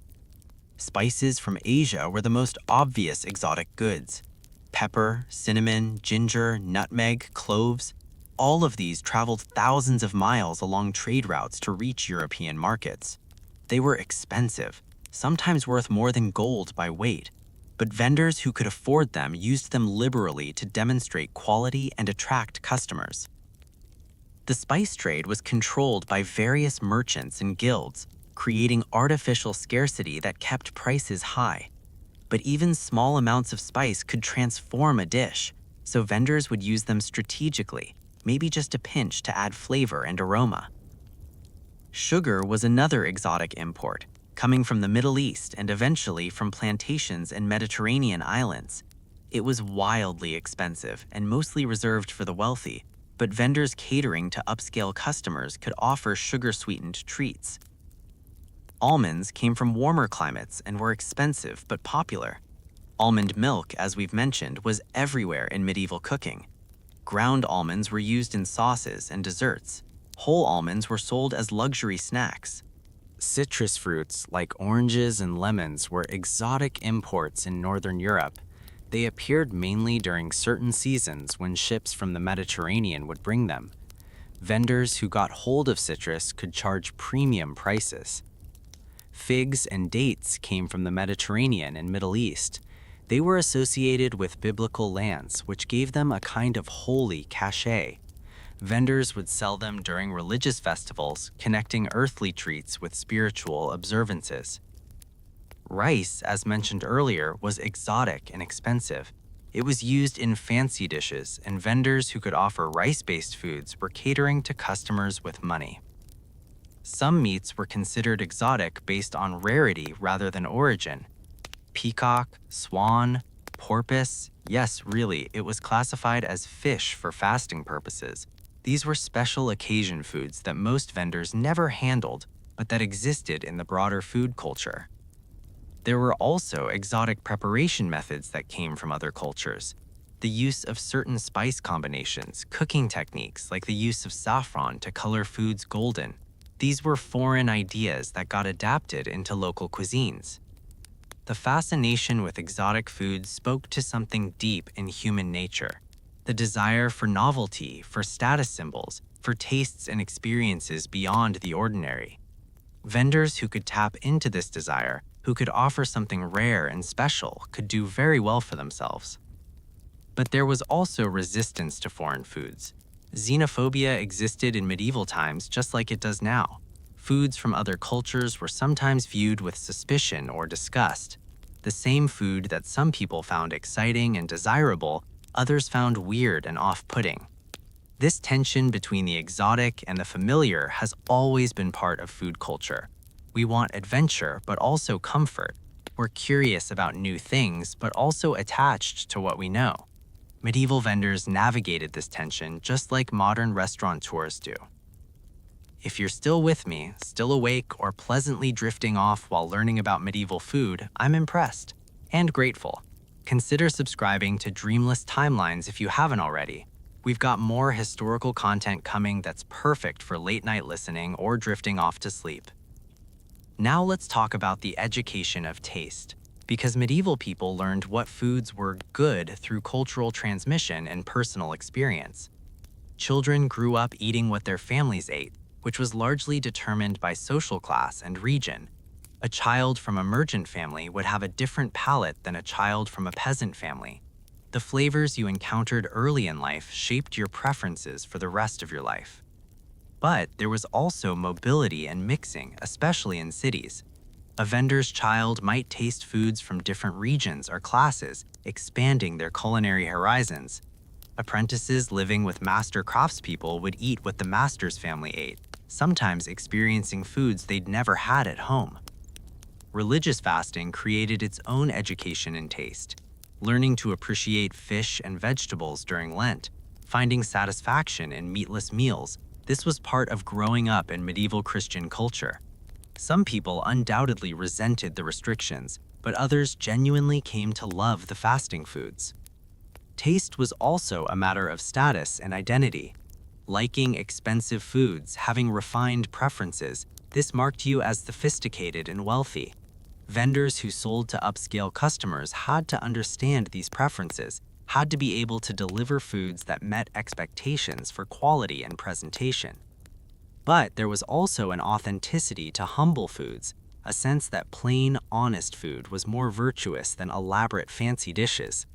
This tension between luxury and simplicity, between indulgence and asceticism, ran through medieval thought. Street vendors occupied an interesting position in this food hierarchy. They sold to everyone, from poor laborers to wealthy merchants slumming it for a quick snack. They had to understand different palates, different expectations, different budgets. The vendors who succeeded were often those who could read their customers, who knew what each person wanted even if the customer couldn't articulate it themselves. It was emotional intelligence applied to food, understanding human nature and desire. Let's talk about drinks in more detail, because beverages were as important as food in medieval street culture. Water, as we've mentioned, was often unsafe, but people did drink it, especially in areas with good wells or springs. Street vendors sometimes sold water, carrying it from known good sources and selling it to people who didn't have easy access. It wasn't glamorous, but it was necessary. Ale was the default beverage. Different strengths, different qualities, but always present. Small ale was weak and could be consumed throughout the day without getting drunk. Stronger ale was for taverns and special occasions. The brewing process was straightforward but required skill to do well. Green, water, heat, fermentation. But getting the proportions right, maintaining the right temperatures, knowing when the ale was ready, these required experience. Cider was popular in apple-growing regions. It was made the same basic way as ale, but from fruit instead of grain.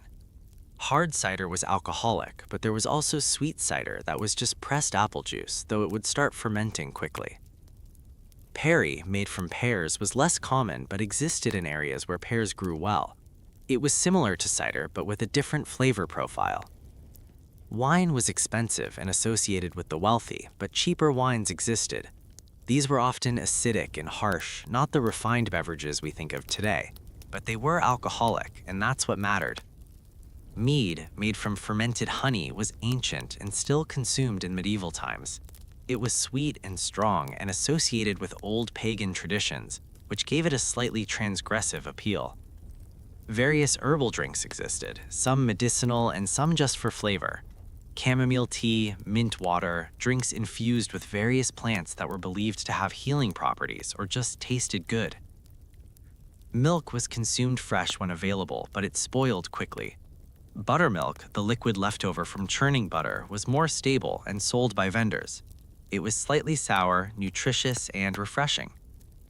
Whey, leftover from cheese making, was another byproduct drink.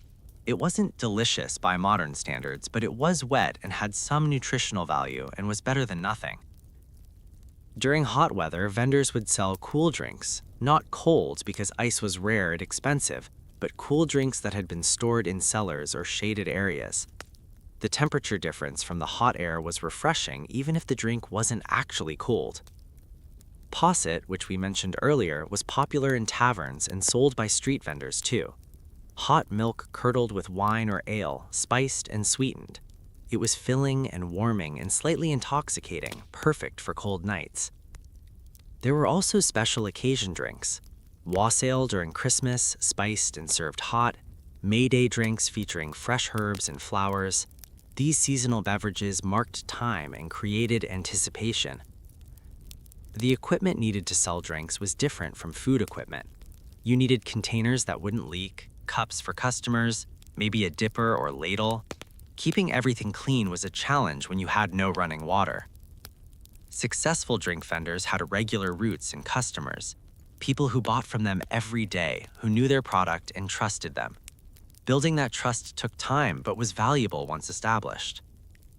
The relationship between food and drink vendors was sometimes cooperative.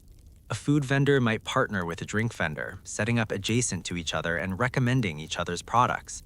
It benefited both and made things easier for customers who wanted both. But there was also competition for the same customers and the same prime locations. Disputes could arise over who had the right to sell in a particular spot or who was stealing whose customers. The drink trade had its own rhythms and challenges, but it was essential to the medieval street food ecosystem. You can't eat a meat pie without something to wash it down, and drink vendors made sure that need was met. Now let's talk about the end of the medieval period and how street food culture began to change as Europe moved toward the early modern era. The printing press, invented in the mid-15th century, eventually led to printed recipe books becoming more common. This started to standardize recipes and techniques in ways that had never been possible before. Street vendors could potentially learn new methods from books rather than just from direct teaching. The age of exploration brought new foods to Europe that would transform cuisine. Tomatoes, potatoes, corn, chocolate. These foods from the Americas wouldn't arrive until after our period, but they were coming. The medieval street food culture we've been discussing was about to be revolutionized by an influx of new ingredients. Cities were growing larger and more complex. The scale of street food operations began to change. What had been individual vendors with carts was starting to evolve toward more permanent establishments, precursors to modern restaurants. Guilds were becoming more powerful and more restrictive. In some places, you couldn't operate as a food vendor without guild membership, which meant paying fees and following regulations. This professionalized the trade, but also made it harder for newcomers to enter. The Protestant Reformation challenged Catholic food rules. Suddenly, in Protestant areas, you could eat meat on Friday without sinning. The Lenten restrictions were loosened or eliminated. This changed demand patterns and freed up vendors to sell different foods at different times. Increased literacy meant more people could keep accounts and records. Successful vendors could track their expenses and profits more carefully, running their operations more like businesses and less like informal survival strategies. Banking and credit systems were developing, making it easier to raise capital for larger operations. A vendor who wanted to expand from a simple cart to a permanent stall could potentially borrow money to do so. Social attitudes were shifting too. The medieval worldview, with its rigid class hierarchies and religious framework, was starting to crack. The Renaissance emphasis on humanism and individual achievement created space for entrepreneurs to rise through talent and effort, rather than birth. But these changes were gradual. On the streets of a city in 1500, food vendors were still doing essentially what they'd been doing in 1400 or 1300. The basic dynamics of feeding people quickly and cheaply in an urban environment hadn't changed. The medieval street food culture we've been exploring didn't end on a specific date. It evolved, transformed, adapted to new circumstances. Some aspects disappeared, others persisted, changing form but maintaining continuity with the past. Today, when you grab a hot dog from a street vendor or a taco from a food truck, you're participating in a tradition that stretches back centuries.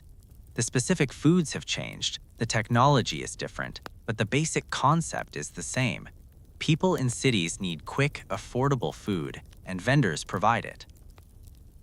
Let's talk about specific meals and what a typical person might have eaten on a typical day, because all this general discussion is more real when you imagine actual people eating actual food.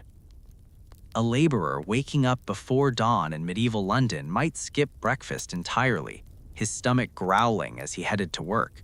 But if he had a penny to spare and passed a vendor selling hot buns, he might grab one, eating it as he walked. The bun would be dense and heavy, maybe studded with a few sad-looking currants, but it would fill the hole in his belly and give him energy for the morning's work. By midday, hunger would be gnawing at him again. His work site might be near Cheapside, where vendors clustered thick. The smell of cooking food would be overwhelming, dozens of different things all mixing together. He'd have a few pennies earned from the morning's work, enough for a meal. Maybe he'd go for a meat pie, the crust shiny with grease, the filling mysterious but satisfying. He'd buy a cup of ale to go with it, weak stuff but wet and vaguely alcoholic. He'd stand there eating, probably talking with other workers, making the meal a social occasion as much as sustenance. The pie would be gone in minutes, eaten with his hands, grease running down his arms. He'd wipe his mouth on his sleeve, drain the ale, and hand the cup back to the vendor. Maybe he'd buy a piece of cheese, hard and strong-smelling, to eat with the rest of his bread. Then back to work, fueled for the afternoon. Evening might bring a trip to a tavern, where he'd drink more ale and maybe buy some fried fish or pickled eggs. Or he might just go home, tired and sore, and eat bread and pottage that his wife had made. Street food would have provided his midday meal and possibly his breakfast, but home cooking still had its place. A merchant's wife shopping in the market might approach street food differently.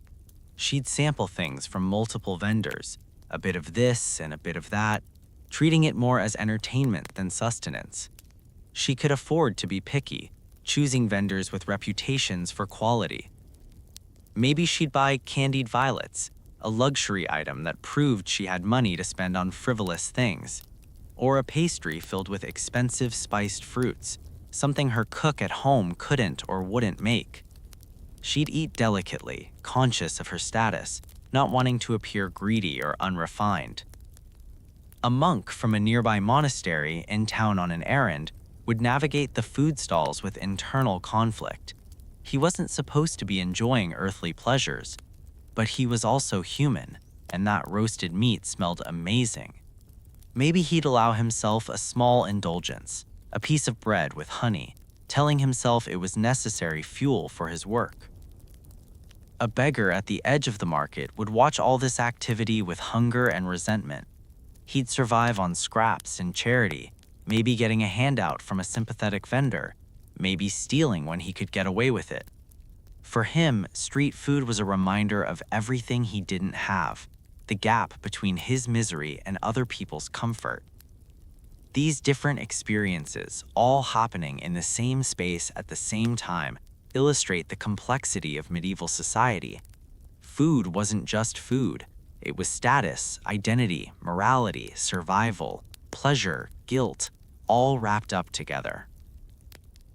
Let's talk about the aesthetic of medieval street food, the visual and cultural presentation. Vendors would try to make their stalls attractive, hanging signs with pictures of their products since many customers couldn't read. A pie vendor might have a sign showing a golden pie. A fish seller might display their best fish prominently, arranged to catch the eye. Colors mattered. Bright clothing, colorful awnings or coverings over stalls, anything to stand out in the crowded marketplace. Vendors competed for attention, and visual appeal was part of that competition. The food itself was sometimes decorated. Pies with elaborate crust patterns, pastries shaped into fanciful designs. Even humble foods could have a touch of artistry, a way of showing pride in craft. But there was also a pragmatic plainness to much street food. It didn't need to be pretty, it needed to be filling and affordable. A simple brown pie, undecorated but smelling delicious, could sell just as well as something more elaborate if the price was right and the quality was there. The performance of food selling was important too. Vendors who were entertaining, who could banter with customers or tell jokes, or just had charisma, they did better. People bought from vendors they liked, and personality mattered. Some vendors developed catchphrases or jingles, rhyming calls that advertised their wares and stuck in people's heads. These were the medieval equivalents of advertising jingles, and the best ones would be remembered and repeated. The serving ritual had its own aesthetic. The way a vendor would hand over food, maybe with a flourish or a smile. The interaction, however brief, was part of the experience. Good vendors understood this and made customers feel valued. There was also an aesthetic of authenticity and tradition. Vendors who could claim to be using a recipe passed down through generations, or who had been in the same spot for decades. These vendors traded on reputation and continuity. In a world of constant uncertainty, that kind of stability was appealing. The medieval aesthetic wasn't refined in the way we'd recognize today. It was rougher, earthier, more direct, but it had its own logic and beauty, a functionality that was honest about what it was. Now we need to talk about the legacy of medieval street food, how it influences food culture even today. The concept of fast food, grab-and-go meals for people on the move, that's directly descended from medieval street food. The specific foods have changed, but the need and the solution are the same. Many modern street foods have medieval ancestors. Hot dogs in a bun are basically medieval sausages and bread. Meat pies are still sold in Britain, direct descendants of medieval pies. Fish and chips, that quintessentially British food, has roots in medieval fried fish. The idea of vendors specializing in one thing, building a reputation around a signature dish, that's a medieval concept. The best taco truck in your city is following a business model that would make sense to a medieval pie seller. Food trucks today are basically fancy versions of medieval food carts. They're mobile, they serve prepared food, they set up in high-traffic areas. The technology is different, but the concept is identical. The tension between regulation and freedom in food service, between protecting consumers and allowing entrepreneurship, that debate has been going on since medieval cities started trying to control vendors. We're still having the same arguments, just with different specifics. Seasonal eating, farm-to-table, locavorism, these modern food movements are actually returns to how people ate for most of history. Medieval vendors had no choice but to sell seasonal, local food. We are rediscovering that as a virtue after a century of industrial food production. The craft food movement, with its emphasis on traditional techniques and quality ingredients, mirrors the pride that successful medieval vendors took in their work. Making food by hand in small batches using time-tested methods, these aren't new ideas. They're very old ideas that we're remembering. Even food trucks' social media presence has medieval parallels. Vendors building communities of regular customers, creating loyalty through consistent quality and personality. That's exactly what successful medieval vendors did. The tools have changed, but the relationship dynamics are similar. The critique of fast food as unhealthy and exploitative also has medieval echoes. Moralists have been complaining about street food for centuries, worrying about its effects on health, morality, and society. The specific concerns change, but the underlying anxiety about quick, convenient food remains. Food culture is conservative in the best sense. It preserves and transmits tradition across generations. When you eat a meat pie today, you're connecting with people who ate similar pies 600 years ago. That continuity, that link across time is profound if you stop to think about it. Let's talk about what happened when things went right in medieval street food, because it wasn't all disease and poverty and hardship. Sometimes the system worked. Sometimes people thrived. A vendor who built a successful business could achieve real prosperity. Not wealth in the modern sense, but security, comfort, the ability to feed their family reliably. That was success by medieval standards, and plenty of vendors achieved it. Some vendors became neighborhood institutions, part of the social fabric of their community. The pie lady who'd been in the same spot for 30 years, who knew 3 generations of customers, who was mourned when she died. That mattered. That was a life well lived. Vendors who trained apprentices, who passed on their knowledge and skills, they were contributing to their community in ways that went beyond economics. They were preserving craft traditions, teaching young people how to work, how to run a business, how to interact with customers. The moments of joy that food brought, the pleasure of a hot meal on a cold day, the satisfaction of a well-made pie, the comfort of familiar flavors, these weren't trivial. In difficult lives, these small pleasures mattered enormously. Festivals and celebrations, when vendors would put out their best food and people would gather to eat and drink and enjoy themselves, these were important for community cohesion. Vendors were facilitators of joy, providing the fuel for celebration. The innovation that happened, the experimentation with flavors and techniques, the constant refinement of recipes, this was creative work. It wasn't recognized as such, wasn't celebrated in the way art or literature was, but it was genuine human creativity expressing itself.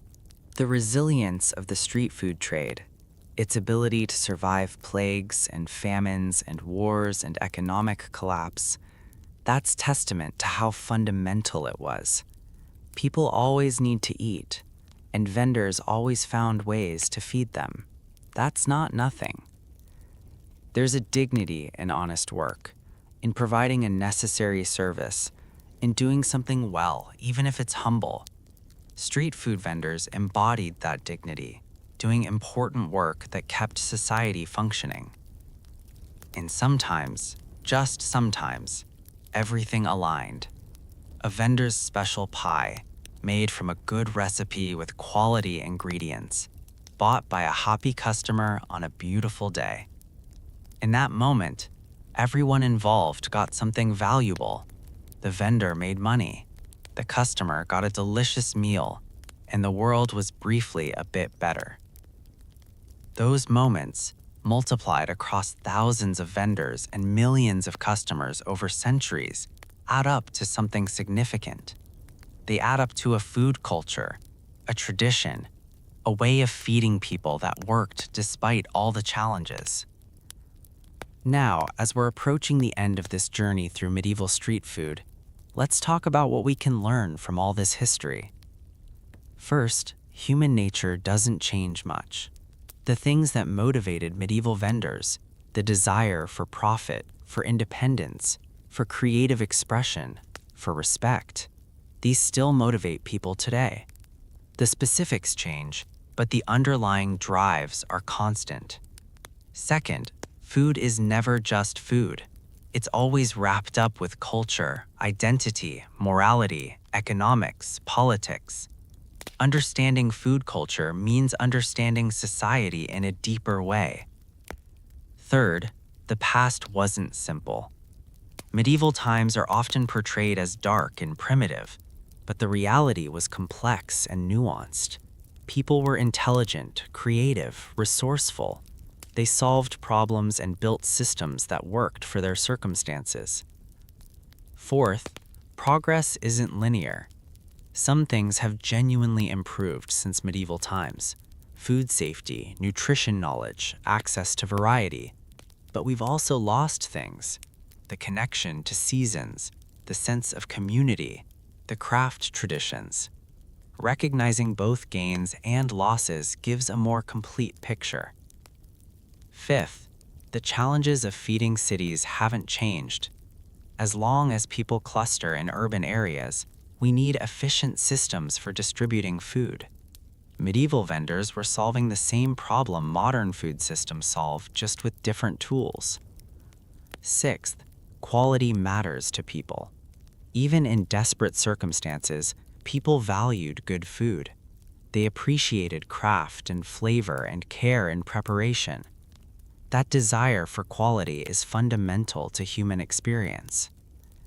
Seventh, food brings people together. Markets were social spaces. Eating was communal. Vendors were part of the social fabric. This dimension of food, its role in human connection, is as important as its nutritional function. Eighth, adaptability is crucial. Vendors who survived and thrived were those who could adapt to changing circumstances, who could innovate and adjust. Rigidity was a death sentence.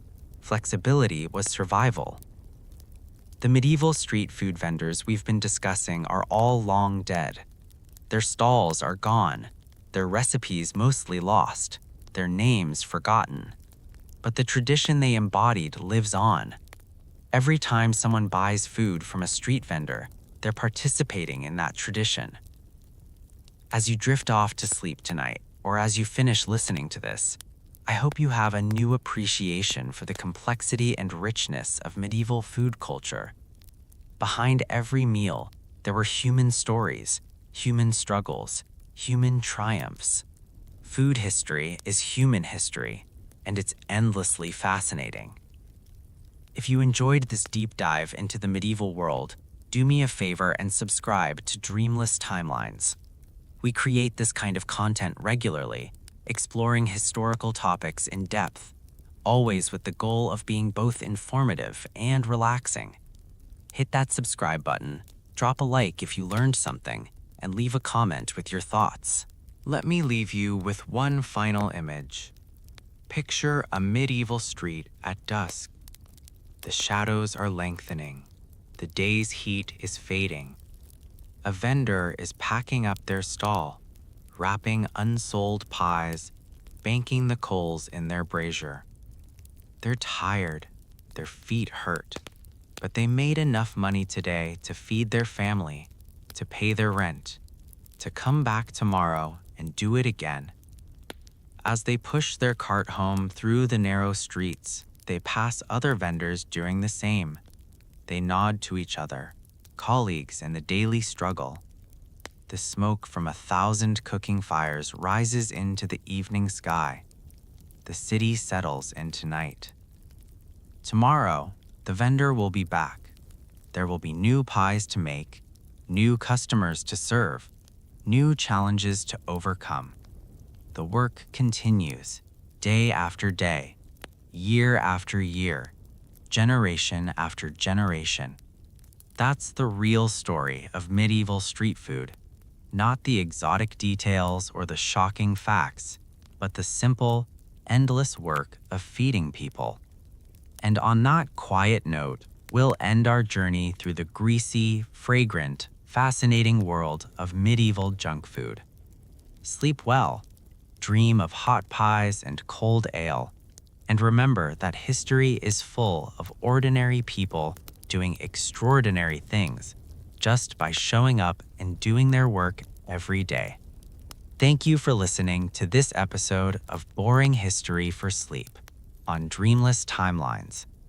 Until next time, rest easy knowing that some things, like the human need for a quick, tasty meal, never really change. Good night.